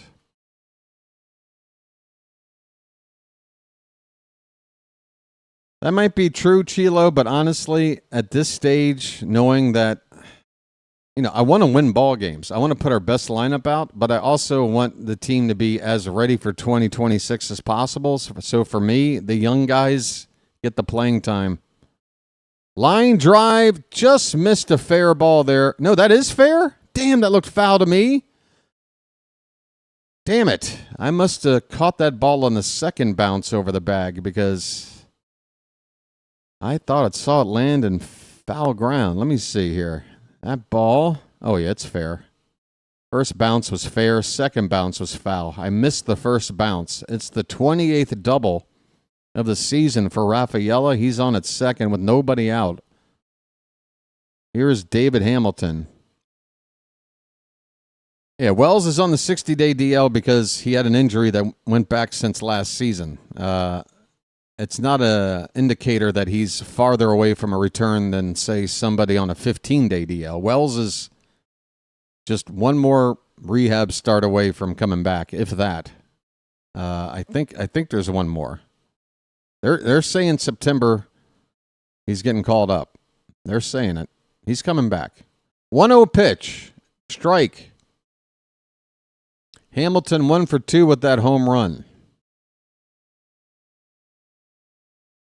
Yeah, I'm not saying just, freeze Mountcastle on the bench for the remainder of the season. You want to get him out of the lineup. But Mountie did have a hit streak that ended last night, I think. Here's a bunt right back to Giolito. Look at Basayo go into a splits to get this ball over at first. Sammy Basayo. Look at this dude. This is a large young man. And look at the flexibility here. Boy, I hope that groin is okay. And that he is out. What a play. He may look safe, but he's out, Frozen. The infield is in with one down. The runner now at third base. So it was a productive out for Boston. Swing and a miss. Narvaez. No, that's why you should be an umpire, Frozen, because you got it wrong. That's why you should be an umpire. You see? Apply today. They're looking for an eye like yours. Oh, is that right? All right, so if the opposite happens here, then here's a little tapper in front of the mound. Why did you try to flip it to the catcher? What are you doing, Giolito? And we nail the runner greedily trying to take second base for the second out. The Orioles give up a run. It would have been given up either way. And honestly, because the hitter got greedy trying to get to second, it kind of works out the same way. This would have been an RBI ground out. Giolito, though, instead of going to first, tried to glove flip it 2 feet in front of him to the catcher when the the base runner was already crossing the plate, pretty much. But Alex Jackson bails out the play by nailing the batter of Narvaez going to second. So 2 down in the inning. The Red Sox add a third run. Bases are empty. Top of the order for Roman Anthony. First pitch outside. So not a smart play by Giolito, but the result is the same as it would have been otherwise. Had he just thrown the runner out at first. Anthony has a count of 1 ball, 1 strike. By the way, Aroldis Chapman, if this is a 3-run lead or less going into the 9th, you can forget about it. I took a closer look at Chapman's numbers on the season after his save last night. He is putting up like historic closer numbers this season. I mean, it is vintage Chapman. He is not hittable right now. A 1-run lead for Boston with him on the mound is tough enough, but if he comes in when it's 3-0, forget about it. This pitch is fouled back by Anthony. Still a ball and 2 strikes.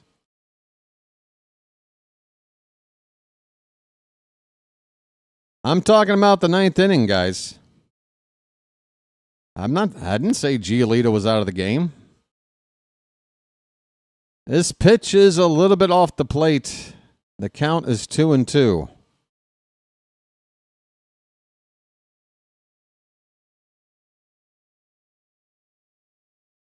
Look, I don't want to see Chapman. If there's any reason he's not out there and I'm wrong, I'll be happy to be wrong. Here's a ground ball. Holiday's in the outfield. He will not have a play. He gave it his best effort, but his momentum and not a whole lot of on that throw. The Orioles are going to check to make sure. They've picked up the phone, but yeah, they are not going to challenge this. It looked like a safe play to me all the way. Oh, yeah, the runner is already over the bag by the time the ball gets there.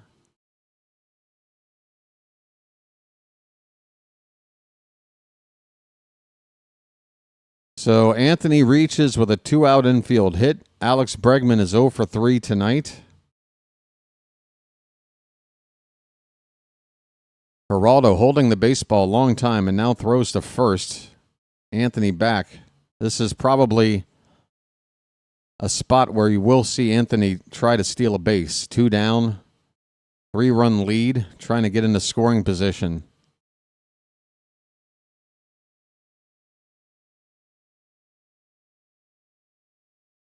Up and in on Bregman. And he backs out of the way of that one. 1-0. That'll wake you up.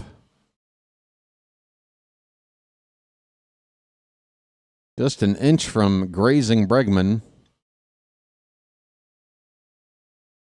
A slider low from Geraldo makes it 1 ball, 1 strike. Excuse me, 2 balls, no strikes. Bregman hit into a double play his last time up.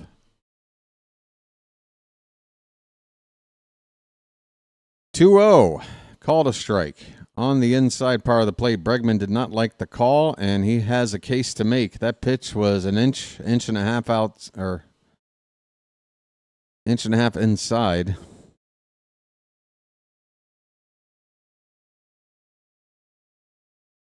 The 2-1. Line drive, base hit in the left. Bregman gets on the board with a hit. He's 1 for 4. Station to station. That ball hit hard to left, so the lead runner can only get up to second base. 2 on with 2 out for Jarren Duran. And Drew French is out to have a chat with Geraldo.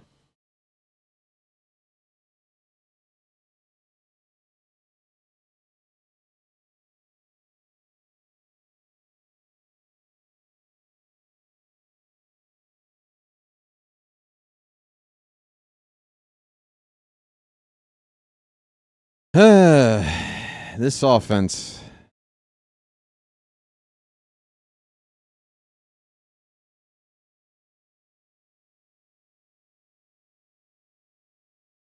I'm sure we'll see Mountcastle back in the lineup tomorrow. I don't think they're going to bench him back-to-back games.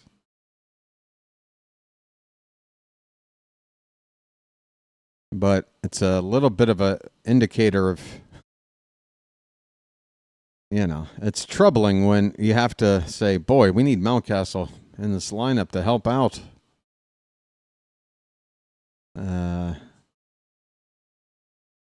Normally, he's like the 5th or 6th guy we depend on for offense when everybody's healthy. Here's a swing and a miss. Healthy and not yet traded away. Duran is 0 for 3 tonight.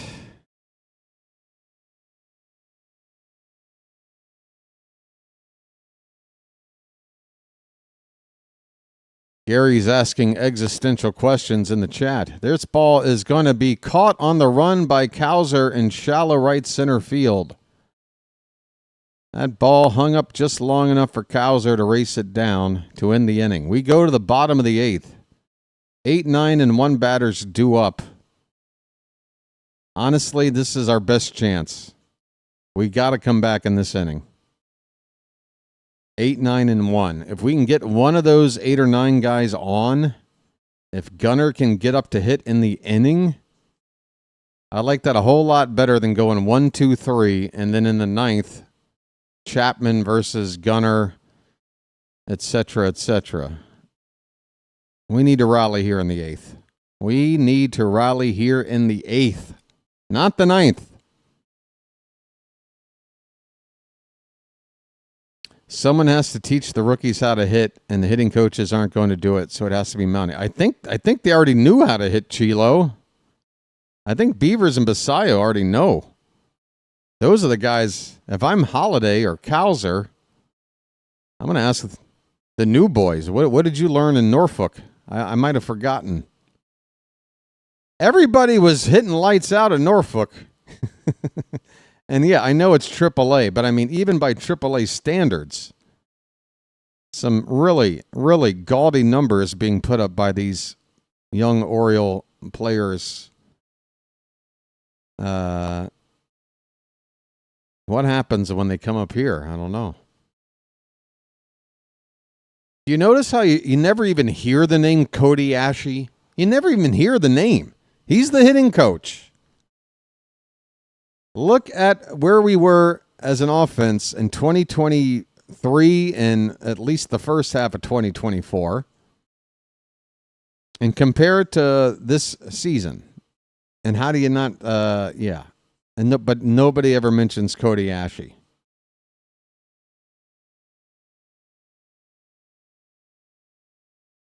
Here is a first pitch strike to Machine, leading off the bottom of the 8th. It is Giolito still out here for an 8th inning. I still say if it's a 3-run lead, you'll see Chapman in the 9th, unless he's pitched more than 2 days straight already. I don't know. He pitched last night. There he is getting up. There he is getting up. What did BW tell you? Chapman's up in the pen. Why doesn't everyone ever listen to me? Swing and a miss by Machine. The count is 1-2. Listen to me, folks. I'm not right all the time, but most of the time. I know, man. You know, like everything.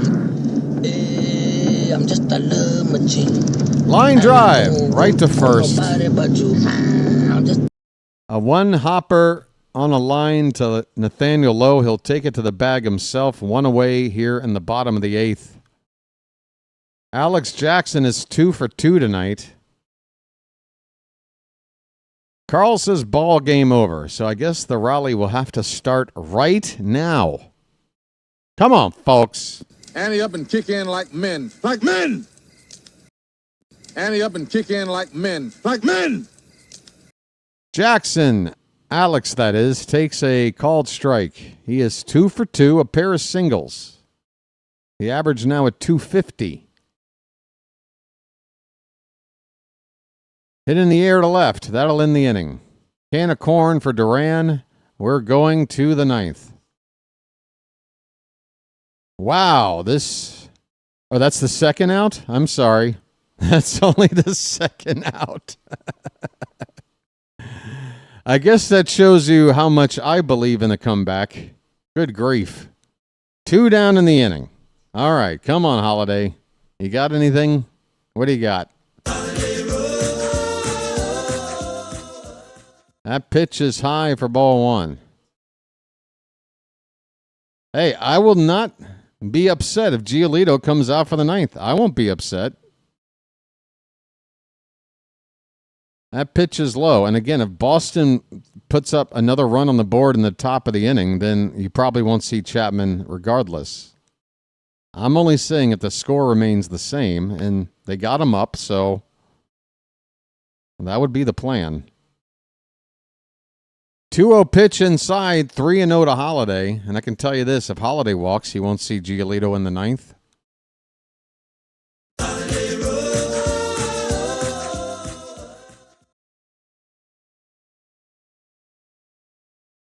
The 3-0. That's ball 4. That is ball 4. I'm walking here. I'm walking here. Now, this could be a situation where Giolito is going to face Jackson. The pitching coach is coming out right now. Then you got Gunnar on deck. They may go to Chapman here with 2 down in the 8th to get a 4-out save, because if Jackson were to reach, the inning would continue. It would bring the tying run up to the plate in the form of Gunnar Henderson. You bring out Chapman, lefty on lefty. You blow Gunnar away. You end the inning. That's probably why Chapman's already been getting loose, just for that particular possibility. And if not, and again, only if the Red Sox don't add on in the top of the 9th, you're going to see Chapman close it out. Jeremiah Jackson, folks, let's keep the game going. Blue balls got sent down after that heroic performance. Oh, folks, talk about a bad case of blue balls. All right, here's Jeremiah Jackson. First pitch in the dirt, okay? So Giolito walked Holiday, and the first pitch here to Jackson. Yeah, that is in the dirt. Yeah, not new to Chapman, but again, he did pitch last night. If he comes in tonight, well, I would say he's not available tomorrow. I would hope we have a chance to win tomorrow when Chapman's not available. 2-0 on Jeremiah Jackson. Folks, what if, just what if, Jeremiah can keep this inning going and we get Gunnar up as the tying run? Maybe the ump had a look at that bad call on Gunnar earlier and will give him a makeup call. 2-0 is a strike.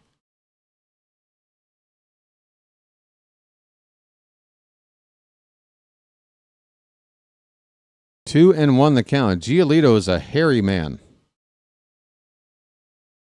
The 2-1 pitch, pitch number 97, is in the dirt, 3-1. He's not pitching the ninth.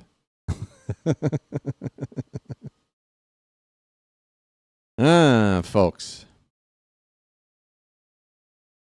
He may not even finish the eighth. It's a 3-1 count on Jeremiah Jackson.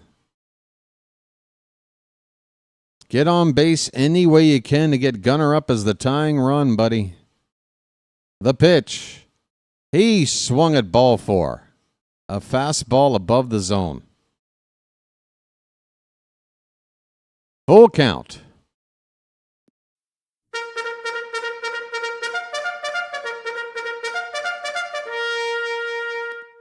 Next pitch from Giolito will be number 99.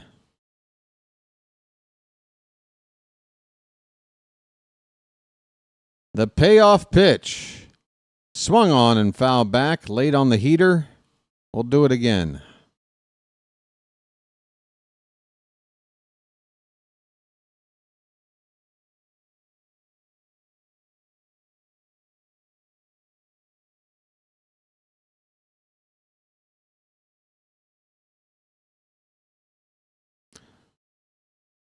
That ball's lifted foul off to the left. Still a full count on Jeremiah Jackson. 30 more games to go after tonight, folks. 30 games left after tonight. Less than 1/5 of the season to play. In just a few games after, it'll be 1/6, then 1/7. I mean, it just goes quick. One more month. That is did he get a piece of that? He did, and the foul ball got a piece of the ump as well. And the ump shaking off that one. He's all right. Home plate umpire tonight is Nick Lentz. Mark Rippinger at first. Nick Marley at second. And Vic Carapazza is at third. Full count, 2 down. Holiday at first base. Jeremiah Jackson waiting on pitch number 102 from Giolito. Here it is, and he fouls it straight back. We're making Giolito work. I'm sure he's at the end of his line here. It's a chance to do something. I do think it's his final batter. I do think they'll go to Chapman if Jeremiah can reach base. The payoff again. Pop foul again. And you can see the body language on Giolito. He just wants to hurry up and finish.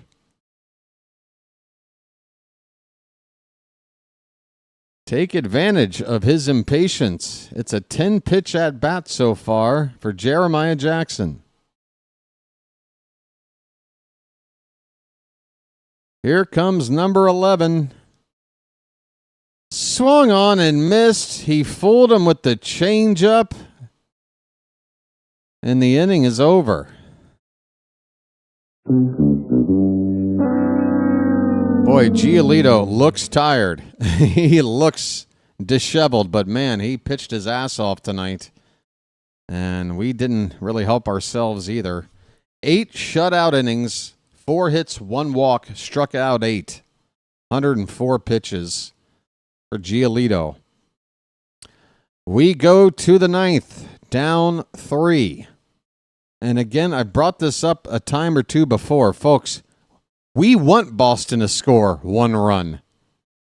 We want Boston to score 1 run in the top of the 9th. Why, you ask? That makes no sense, BW. We're down 3 runs. Why would we want to be down 4? It's only going to make it more difficult. To which I say, aha! You're not thinking outside the box. You're not thinking like a bird watcher. Here's the deal. If it's a 4-run lead, they probably don't go to Chapman. And even if it got back into a save situation, if you bring out another pitcher and give us a chance to start rallying, by the time they get Chapman in the game, we got a couple of guys on. and maybe just you get that one hit you need. It doesn't matter if it's Chapman or someone else. We won't get a run. All right. I'm sorry, Chilo. I didn't mean to have a I didn't mean to talk. I'll just shut up.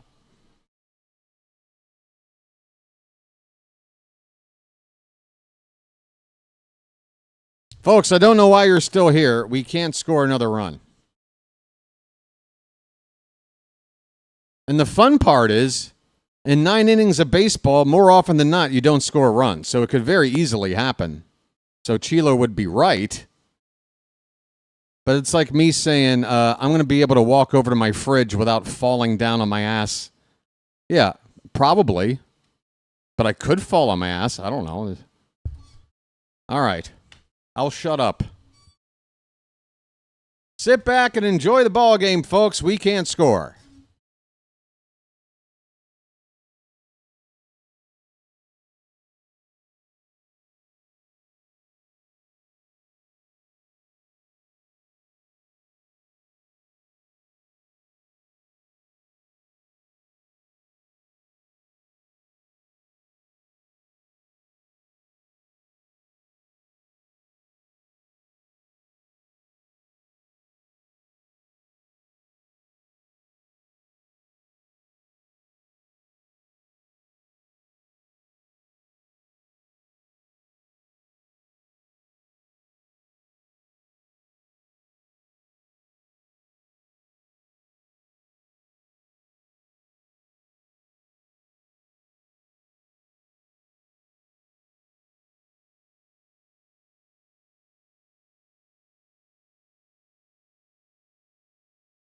Everybody doing all right? Great.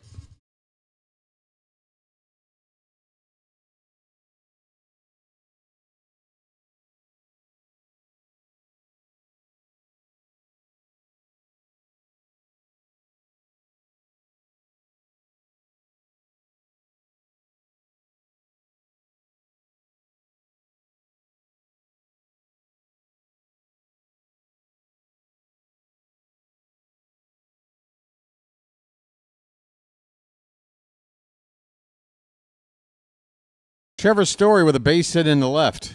Leadoff runner on for Boston.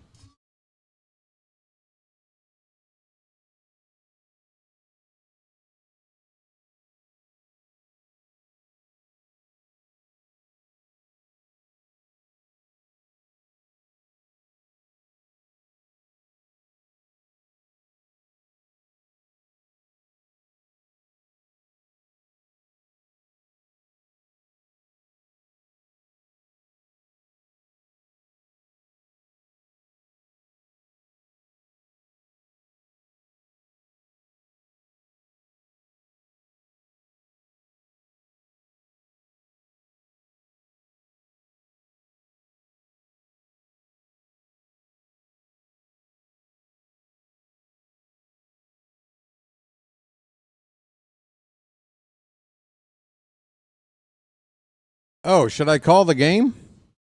1-0 pitch to Nathaniel Lowe is outside. Throw down to second, and that's going to be a stolen base for Trevor Story. 2-0 the count on Lowe. Runner at second, nobody out.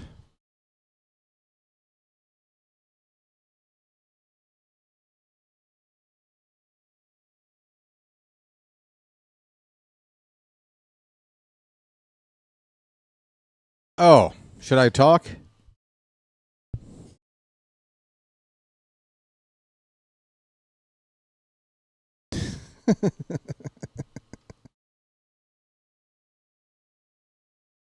All I'm trying to do is give folks out there who have this little something called optimism a reason to believe. I apologize for doing that. Where do I get off?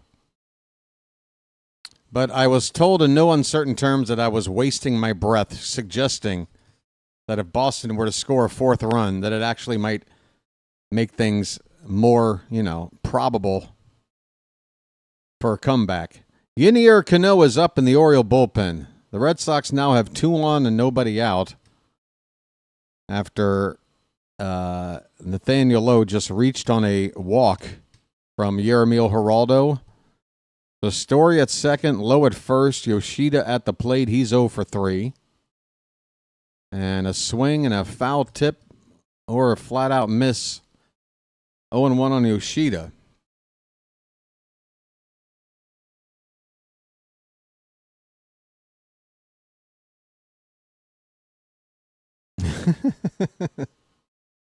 That one's in the dirt. The count is 1-1.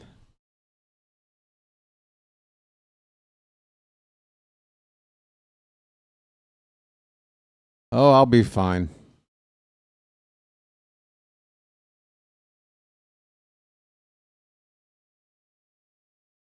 Here is the 1-1 to Yoshida. Just a bit outside.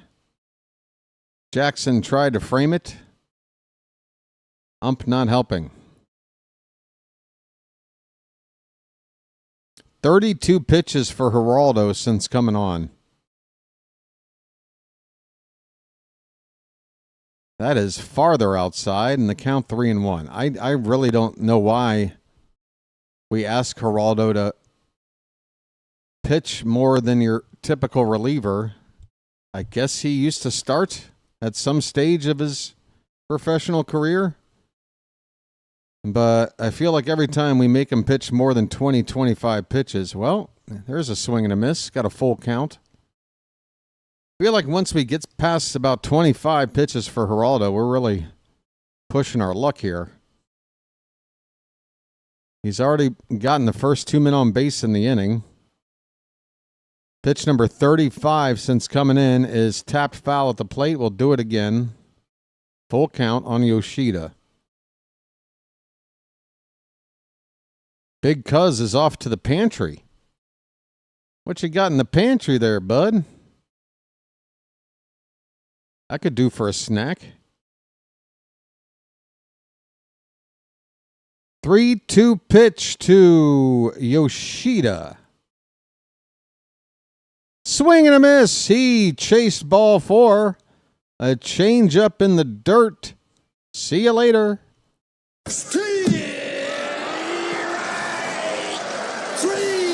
Well, y'all come back now, you hear? Man, that was a pretty nasty changeup. A lot of downward movement on that pitch. Cedon Rafaela. Cedon, how you been? Put it in your pantry with your cupcakes. It's a little secret, just a big cuz affair. Most of all, you've got to hide it from the kids, and here's to you, Mr. O'Malley. Oh, they're bringing Giolito out now. They're bringing Giolito out now. Yenier Cano is going to come on in relief of Giolito to face Rafaela.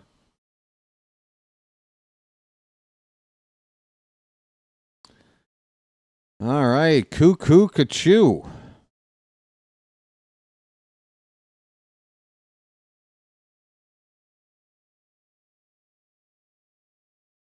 The likes are over 100. Thanks, folks. Still looking for a couple of subs to see that number tick over 1 time tonight. Oh, the dreaded sub count. Just creeping along. 1 more subscriber. 1 makes that number move. Can we get 1? Can we please, in some way, shape, or form, get 1 more subscriber? And that number way up in the opposite corner of the screen will move, I promise.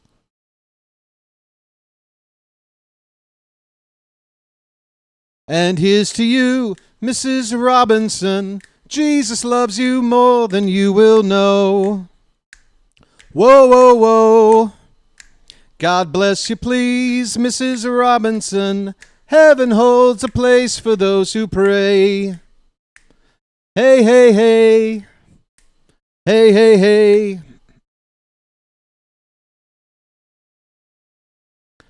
Sitting on a sofa on a Sunday afternoon. Going to the candidates' debate. Laugh about it, shout about it when you've got to choose. Every way you look at it, you lose. Where have you gone, Joe DiMaggio? Our nation turns its lonely eyes to you. Woo, woo, woo. What's that you say, Mrs. Robinson? Joltin' Joe has left and gone away. Hey, hey, hey. Hey, hey, hey. Hey, we did it. A little Simon and Garfunkel to get it over the line. Here's a ground ball to third. Machine steps on the bag, throws to first. Safe. Rafaela beats it out. Machine had to be a little quicker to tap that third base bag. I think he had more time than he thought.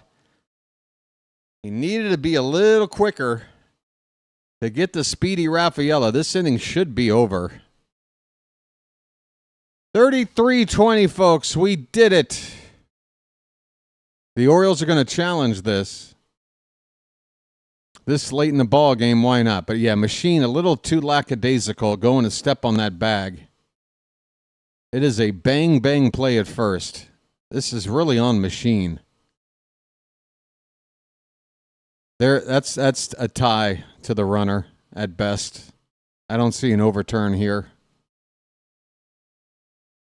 Machine, you gotta know who's running. Rafaela is quick. You can't just gingerly walk over, tap the bag, and throw. You gotta hustle it. No fourth run yet, Carl. Not quite yet.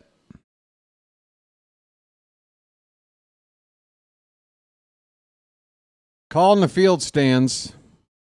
I mean, it was a close enough play where you got a challenge at this stage of the ball game. But that's all a Machine. That's a mistake. It won't go down as an error, but that is a mental error for sure. Folks, thank you for getting the subs up to 33-20. For that, you get another verse from Mrs. Robinson. That's your reward. David Hamilton is at the plate, 2 on, 2 out. Cano's first pitch to him gets away from Jackson. Both runners move up on the wild pitch. Second and third now with 2 down, and a base hit would score a pair.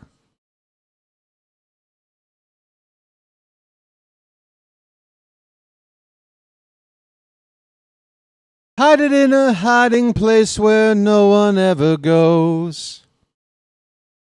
Put it in your pantry with your cupcakes. It's a little secret, just a Robinson's affair. Most of all, you've got to hide it from the kids in his Oh, Beavers. Oh, no. No. No, Dylan Beavers, what happened? It's a little tiny fly ball out to left. Beavers coming in, looks like he's ready to catch it, and he did not. What happened here? This is a little embarrassing. Oh my God. That ball, he overran it. And then it looks like his cleat got stuck, sort of, trying to step backward. Just the worst possible timing of it all. 2-run score on what should have been out number 3. And now it's a 5-0 ball game. Holy cow. Well, a 4-0, and now, yeah, Chapman sits down. Now, I said I wanted a 4-run game. I didn't want a 5-run game. But at least whoever's coming out in place of Chapman, we've got a way better chance to at least not get shut out. That's the best news I can give you. 5-0 Boston in the top of the 9th. 2 down, runner at second. Dylan Beavers. Wow, what happened there? That was not very pretty. Off the plate, 3-0.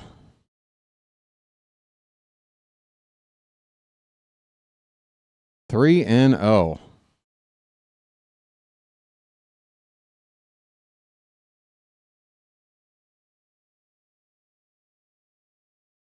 Cano gets a sinker in there for strike one. We don't even know who's pitching for us tomorrow. Jeez. Back toward Cano. He makes the stop. He throws to first for the final out. But Boston does the damage. A couple of runs score on a missed fly ball from Dylan Beavers. I don't even know what happened. I mean, it looked like he saw the ball. I don't think he ever lost sight of the ball. He just overran it. It's very strange. I wonder what Beavers has to say about it. I'll be interested to find out. I'm sure he'll have to say something. We go now to the bottom of the ninth. We're down 5. We don't have to see Chapman yet. So, a chance to, if nothing else, break the shutout. Let's go. Let's at least break this shutout. I don't like getting shut out at home. Pisses me off. Because I think about the fans that go out to watch. Ain't nothing worse than going out to a ballpark. Do all the stuff. Traffic, parking. Navigating your way to your seats. Putting up with a bathroom that you wouldn't ever want to be in otherwise, but you tolerate it because you're at the ballpark. You know. All the things that you don't like about going out to the ball game. All that is, you don't mind all that as long as you watch your team not necessarily win, but rally, score, give you a chance to cheer. There has not been a lot to cheer about other than the return of Kyle Bradish and a good 6 innings of work from him. Gunnar will come up to lead off the inning. That sucks. So he'll be up with nobody on base. Really, by the time, if we were to rally, we'd bring the tying run to the plate. It would be the bottom part of the order. They brought out the lefty Justin Wilson, probably more just to get Gunnar, the toughest bat due up in the inning, toughest bat in the lineup. Get him out. Get that first out. And you'll probably have a pretty easy time completing this game. All right. Gunnar at the plate. He has struck out all 3 times tonight, trying to avoid the golden sombrero. But the last strikeout, he got done wrong.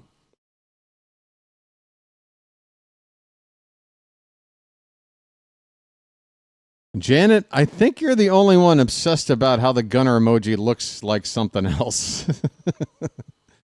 Ground ball right back up the middle. Playing near the second base bag is Story. He will throw to first. Gunnar retired, 1 down in the 9th. And our less than 1% chance of coming back has now become a less than 1/10 of 1% chance, I'd say. Here is Colton Cowser trying to get something on the night. He's 0 for 3. Takes a first pitch cutter right down the middle.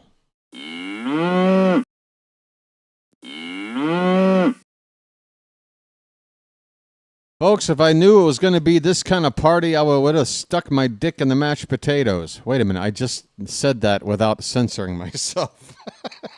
I was supposed to not say that. And I just said the whole thing. I'm a terrible person. I'm sorry. I am sorry. It's just, look, it's a saying. It's a colloquialism, okay? I just forgot to leave out the one word I'm supposed to leave out. I just said it.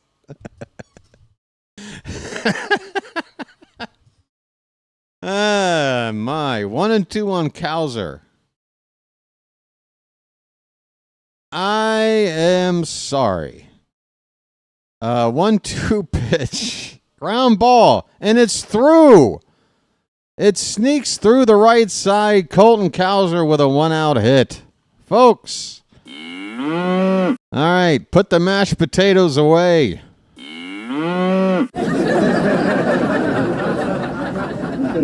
And turn on the faucet. Sprinkler? There we go. All right. Sammy Basayo, we need to see something good from you, my friend. That is a first pitch slider in there for a strike.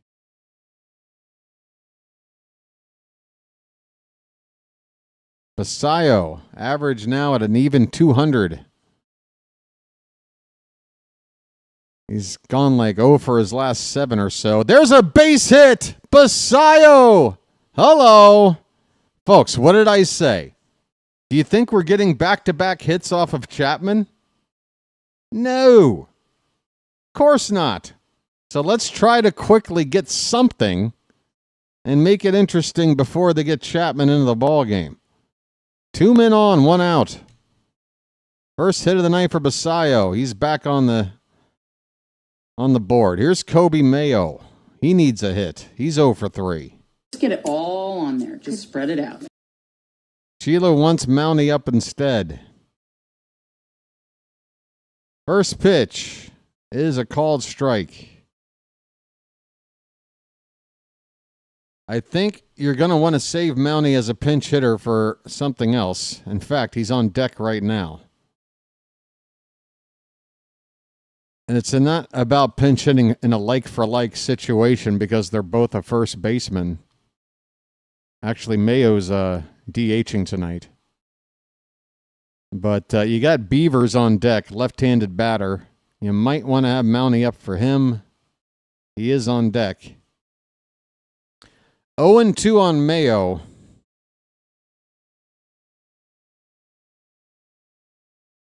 That pitch is high. 1 ball, 2 strikes. Folks!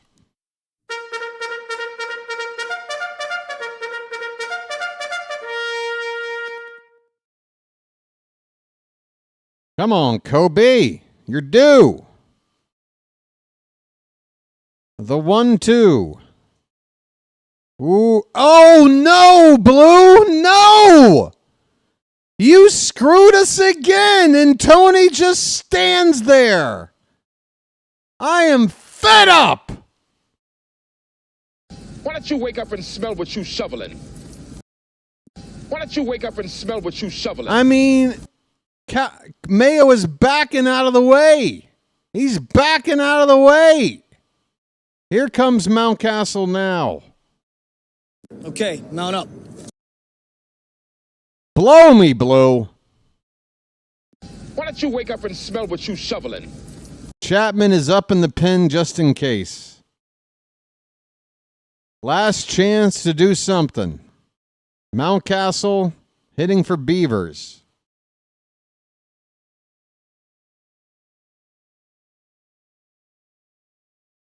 Pitch. Swing and a miss. He got a heater. Hittable spot. Couldn't do anything with it.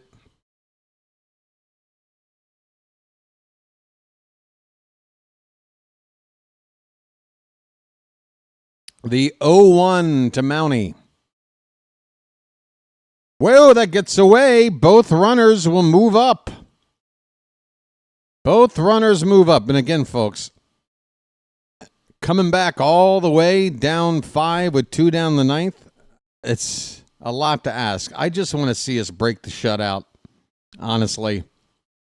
A base hit would make it 5-2. Come on, Mountie. 1 ball, 1 strike.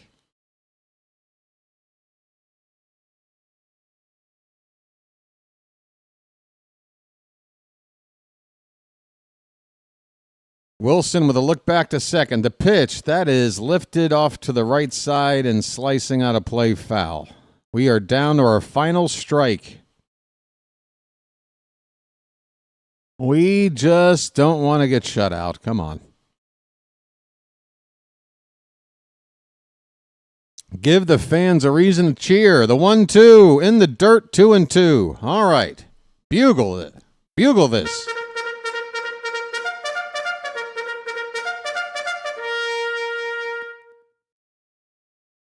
Come on, Mountie. Keep the line moving. Make them bring Chapman in. That way he won't be available tomorrow. Swung on a miss. Late on a fastball right down the gut. Damn. Late. The ball game is over. 2 strikes, fastball down the middle, and late. Damn. The Orioles lose. They have now lost 5 out of 6 on this homestand after winning 6 out of 7 on a 7-game stretch with 6 on the road against these 2 same teams that we can't beat now. Unbelievable. And there's Melanie with her cans and her little zip-down shirt ready to go. She looks like she should be in Cannonball Run. Driving the Lamborghini like, what's her face? Who's the actress with the giant cans? Adrienne Barbeau. Adrienne Barbeau will be here for the postgame show, folks. Tune in. We've got Jugs coming up postgame. Final score, the Red Sox win this one 5-0. Again, the Orioles have now dropped a ton of games on this homestand. The only game we've won is the only game Trevor Rogers has pitched in this homestand. Go figure. Everybody else is losing. And yeah, you know what's really got me upset? Look, I'm happy. I'm happy Kyle Bradish is back. I like what I saw out of him. I think with a few more starts down the stretch, he will be in a position to really be the guy we want for next season. If he stays healthy, starts 30-plus games, along with Rogers, and we go out and get another solid arm, Kramer in the rotation, that's 4 guys right there. A 5th guy could be already in-house or a signing or a trade. I don't know. But I do feel like with Bradish back, we've got something to feel good about for next season. 6 innings for him, 10 strikeouts. Double-digit strikeouts, first game back. He did that on 81 pitches. No walks, 10 strikeouts. Absolutely. Bradish, you get my Player of the Game award. Sorry about the lack of run support, but right now, don't worry about wins and losses. Just worry about pitching well. This offense is going to have a makeover between now and spring training, I think. They have to. How do you not? How do you not look? How many times have we been shut out this season? I don't want to know. Don't tell me. So the final line, 5 runs, 9 hits, no errors for Boston. No runs, 6 hits, no errors for the Orioles. Giolito gets the win. Bradish, the tough luck loss. No save. Yermíl Geraldo got lit up, an inning and a third, 4 hits, 3 runs, a walk, and a strikeout. And again, we let him out there for another inning of work, and he got hit around. Cano had to finish it off. Why do we send him out there for so much? Again, it wouldn't have made a difference. 3-0 versus 5-0. We probably would have seen Chapman and not even had a 9th inning rally to speak of. But look, had Mancelino done everything right that I think he did wrong tonight, would that mean the Orioles win this game? Probably not. Because it's not just his in-game decisions that led to this loss. It's just a complete lack of hitting top to bottom in the order. If you can't hit and can't score, you're not going to win.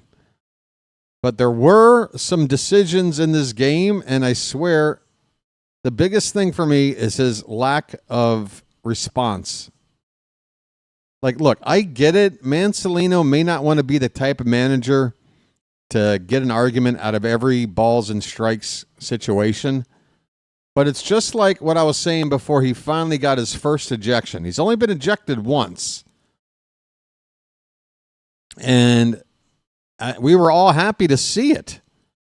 It was the only time. But that is a situation where I got to at least see you in the dugout, looking pissed, with your mouth open saying something. Not just standing there, just frozen, acting like nothing's going on out there. I mean, come on, dude. Gunnar got screwed on a really major moment in the ball game. That was our biggest chance to get on the board and make it a ball game. That was our best chance. Is Fitz here? Where's Fitz? I don't see him. Oh, there he is. Fitz, did you sign off super quick just to run over here? Weren't you calling this game? Surely you didn't end your stream super early just to get over here quickly, just to attempt to rub in these back-to-back wins for your Red Sox. Surely that wasn't your plan, right, Fitz? Sorry, Charm City chat. Sorry. You're just here as a friend who always comes over immediately after calling a game. Nothing different about this. Yeah, but you don't sign off quick to quickly come over here, do you? You did it tonight. I love how people do things and think it's impossible for someone like me to pick up on what the angle is. I know the angle, Fitz. I know the angle. I'm happy to see you, buddy. I'm busting your balls. It's a defense mechanism. We've lost 2 in a row to you guys.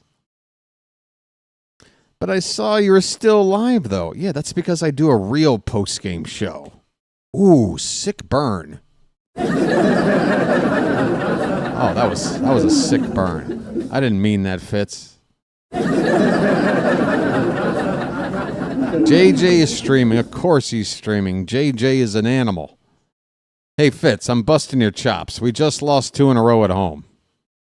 All right? Sheila wishes our offense could bust balls the way I bust balls to my own audience. I'm terrible. No, Fitz, I'm happy to see you, buddy. Congratulations. Look, honestly, I just want to see you guys finish ahead of the Yankees. That'll make me happy. Anything to push the Yankees down is fine by me. I want to see a Red Sox-Yankees wild card round with all games at Fenway. That is my dream. And then the Yankees bow out after 2 games into October. That is my hope. So keep it up. That doesn't mean we're not going to try to beat you tomorrow and on Thursday. But, yeah. For the past week and a day, it's now a 2 games apiece split. We took 2 at Fenway. You took 2 here. And you have the benefit of not having to face Trevor Rogers in this 4-game series. Aren't you lucky, you little son of a gun? The Orioles should trade for Mackenzie Gore and Joe Ryan. Adley or Mayo would top each trade and add from there. Won't destroy our farm or team. If Bregman opts out, sign them. Do you know how much money that would be? He would be opting out of $40 million a year. So we're going to pay Bregman to be one of the top 3 players in the game? I'm telling you, somebody tell me a salary above $40 million a year, not named Ohtani or Soto. And even Ohtani, that's deferred money. Soto, I think, is the only guy making north of $40 million right now. And he wants more? He wants to go back into free agency and ask for more? I don't want to pay him. He's a good player. But, God, I don't think he's like a top 5 player in baseball, but that's the money he wants. I don't want to pay it. I don't want to pay it. He brings much more than a bat. So do a lot of other guys out there. You know? I don't know. That's too much for me, man. That's $40 million. Mythos. Come on. You're not. I know it's very easy to not think like what $40 million a year really is. That is a ridiculous amount of money. A ridiculous amount of money per season. And it's not going to be a prove-it deal like it is with Boston. He's going to want a long-term deal making $40+ million a year. No, I don't want it. He can go sign with a team out of our division. That's as good as signing him in my eyes. That way we don't face him 13 times a year. That works for me. That's as good as paying, I don't know, $400 million for the next 10 years. I don't want it. I don't want it. Look, it's all about the money. He's a great player. $30 million, we can talk. $40 million is a bridge too far.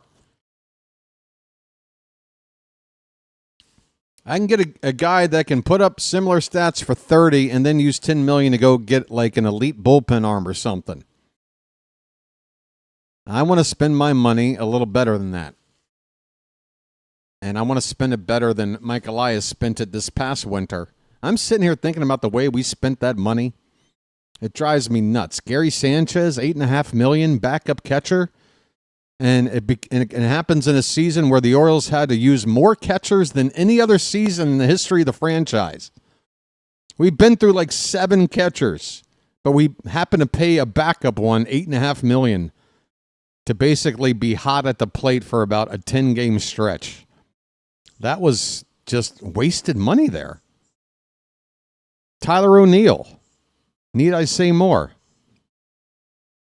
Not so much the salary. I think it's pretty fair in the free agent market, but why the 3 years with the player option? Why would you give him the option to basically go, well, if I suck, I can still stick around and opt in and make $20 million a year doing nothing? Bad contract. But yeah, I'm preaching to the choir here, right? Long story short, Bregman is a lot of money, okay?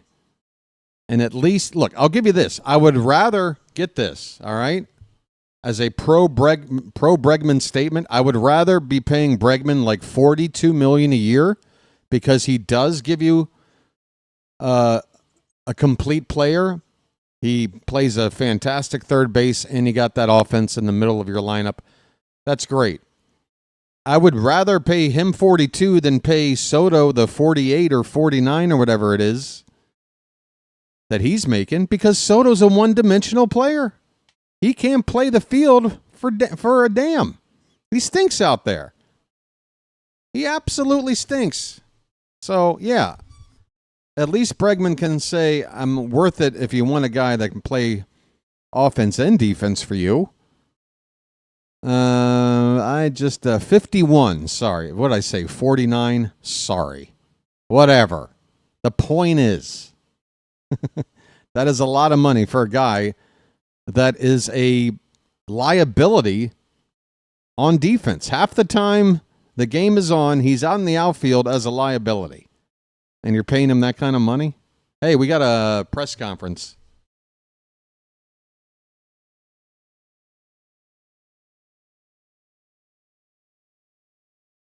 Oh, look at Mansolino's head shaking and bobbing and moving around.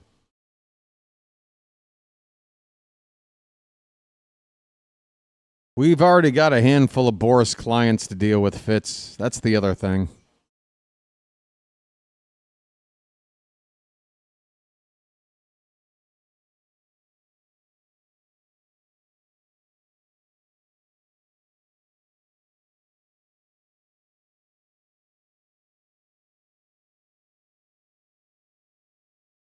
Oh, Chilo, don't forget, he also has to compliment the other team on how well they did. Look at that head tilt. Look at that head tilt. He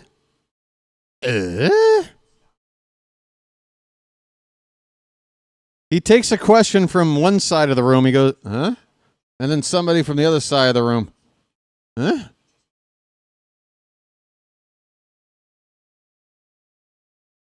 Did they make a bobblehead where the head tilts like this instead of like front to back?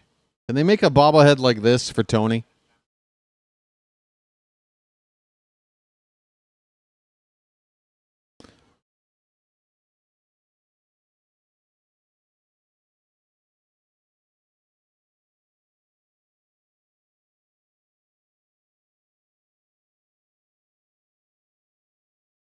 Well, I love it when somebody starts to, huh? Who said that? Like a puppy knowing that there's a chew toy in the room but can't find it.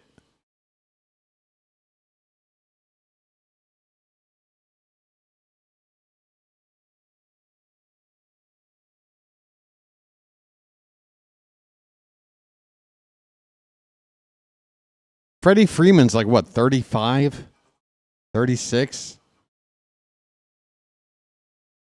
Yeah, I don't know if he's... It seems like Freeman's going to spend his days out with the Dodgers. I would think he'd want to stay there. You're saying they're upset with each other.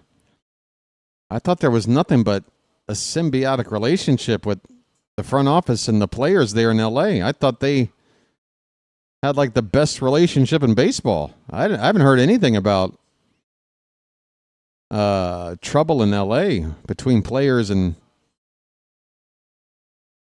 Yeah. Yeah, and by then he'll be, what, 38? So, no, I don't have... And plus first base, Basayo, Mayo. I don't think first base is where we're looking to help. I think we need a big right-handed outfielder bat that Tyler O'Neill was supposed to be, but isn't. I think offensively, that's what we need the most. We don't have a good right-handed hitter in the middle of that order that's proven that can protect a guy like Gunnar or hit between a guy like Gunnar and a Basayo to break up the lefty and righty bats. We need that big bat. And, you know, we're set at catcher. The infield is set.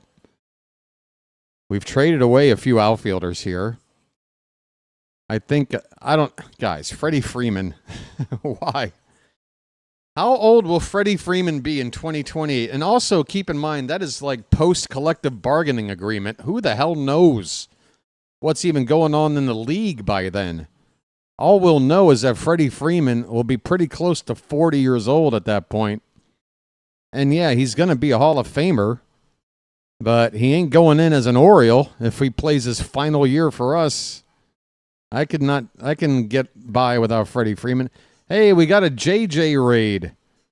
Hey, folks, it pays to linger longer on stream. How you guys doing? Hey, JJ raid, do me a favor, folks. If you've raided and you haven't yet chatted, if you've chatted, that means you subscribed.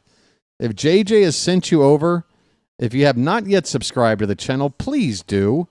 You won't regret it. I think that's the intention for the raid, right, JJ? Oh, look at this. Folks, Charm City chat.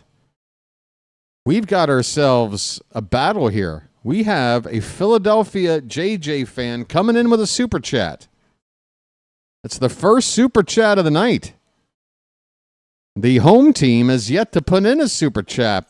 And here is a Philly fanatic coming in. Jack Dwight. Thank you, Jack. Saying JJ in the house. A JJ raid and a super chat. Folks, are you going to let Philly do that to us? Are you going to let them out super chat the home team? Oh, that feels like fighting words to me. That feels like fighting words. We'll see. All right, so where was I? Yeah.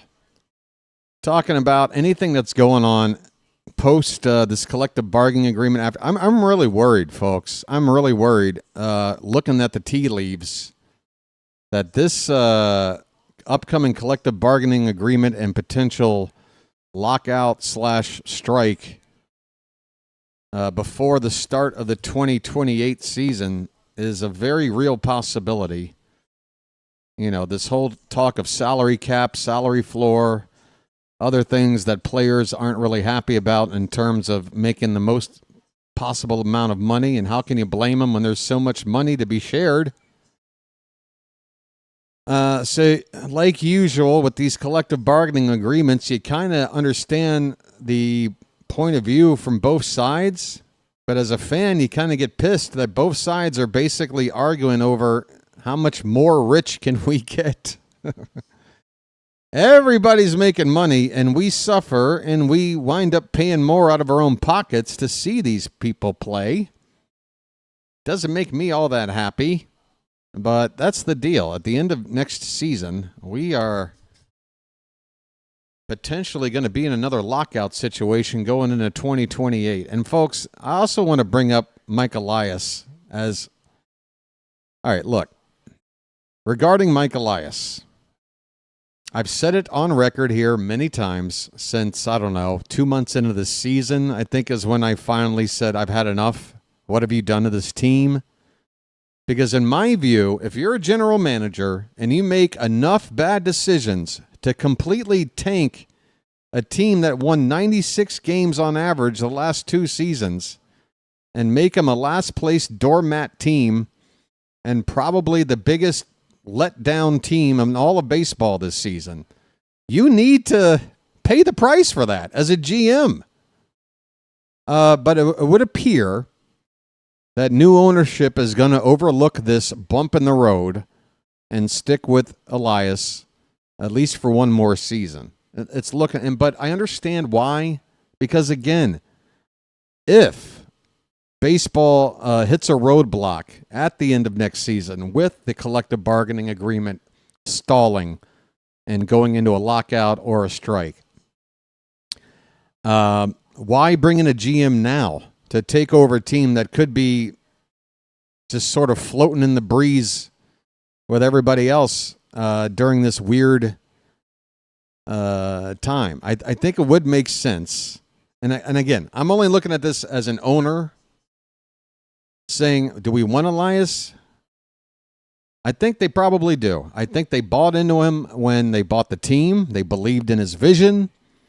And they had some reason to, based on the, again, 2 seasons, 96 wins on average, some well-drafted players. Again, we knew what the weaknesses were. Our pitching wasn't really balancing out with our hitting, right?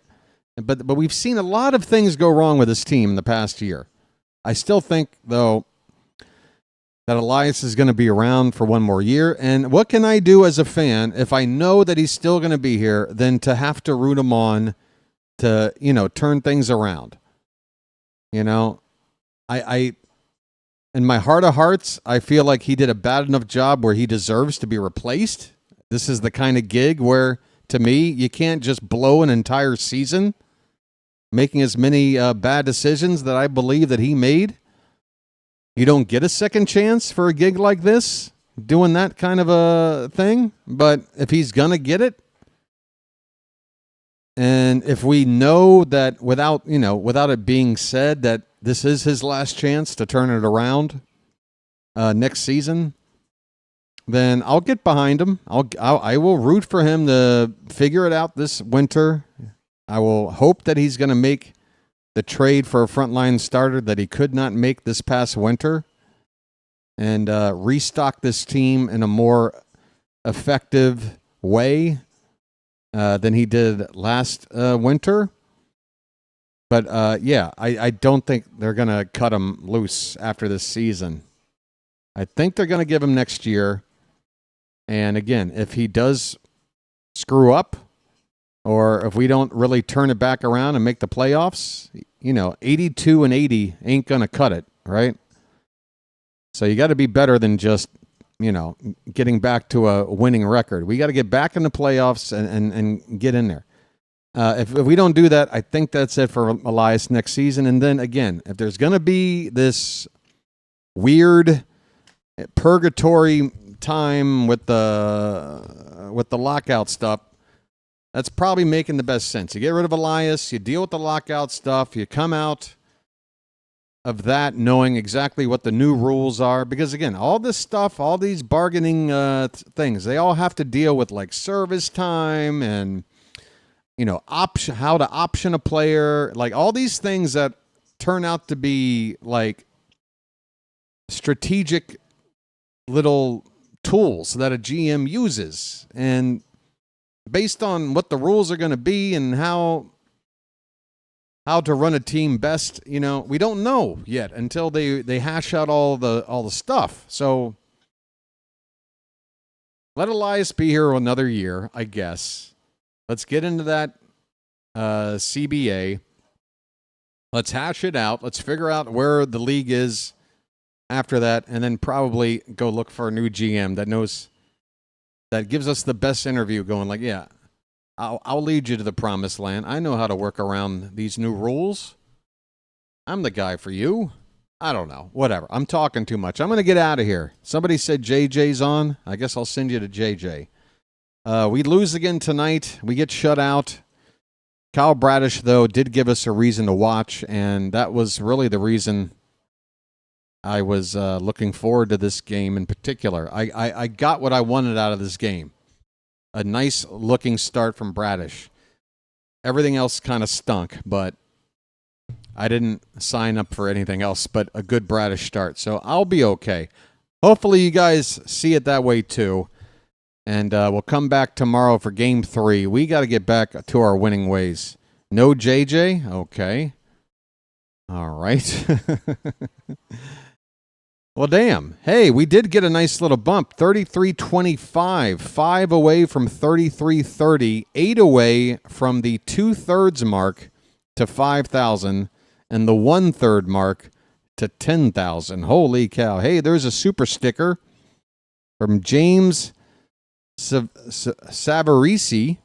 Hope I didn't butcher your name there, James. Thank you so much for the super sticker and supporting the channel. I was just about to sign off, but thanks for that. Thanks, everybody, for hitting the like button tonight. Thank you for the super chat from the Philly fan base. Come on, Oriole fans. I mean, the optics don't look good for you guys. Thanks for the Magic membership gifted once again by Annie. And thanks to the mods, as usual, for their good work keeping the Charm City chat nice and charming. Folks, we will be back tomorrow night. Same start time as the last 2 nights. I hate this start time. But we'll be on the air at 6:20 p.m. Eastern. First pitch shortly after 6:30. We don't know who's pitching. Brian Bayo on the mound for the Red Sox. I hope you have a good rest of your night. And I'll send you on now over to... Oh, I didn't pick anybody. Hold on. Stand by. Surely somebody is doing something. Uh-oh, maybe not. Oh, hold on. JJ is live. JJ is live. What are you talking about? Janet, are you on the goofballs tonight? First he's live, then he's not live, now he's live again. I'm showing live. Phillies at Mets. 350. Wow, he's got a huge audience. 354 people watching right now. So let's redirect over to JJ. And let's hope that JJ gives this channel a nice plug. Because he's got a big old audience over there.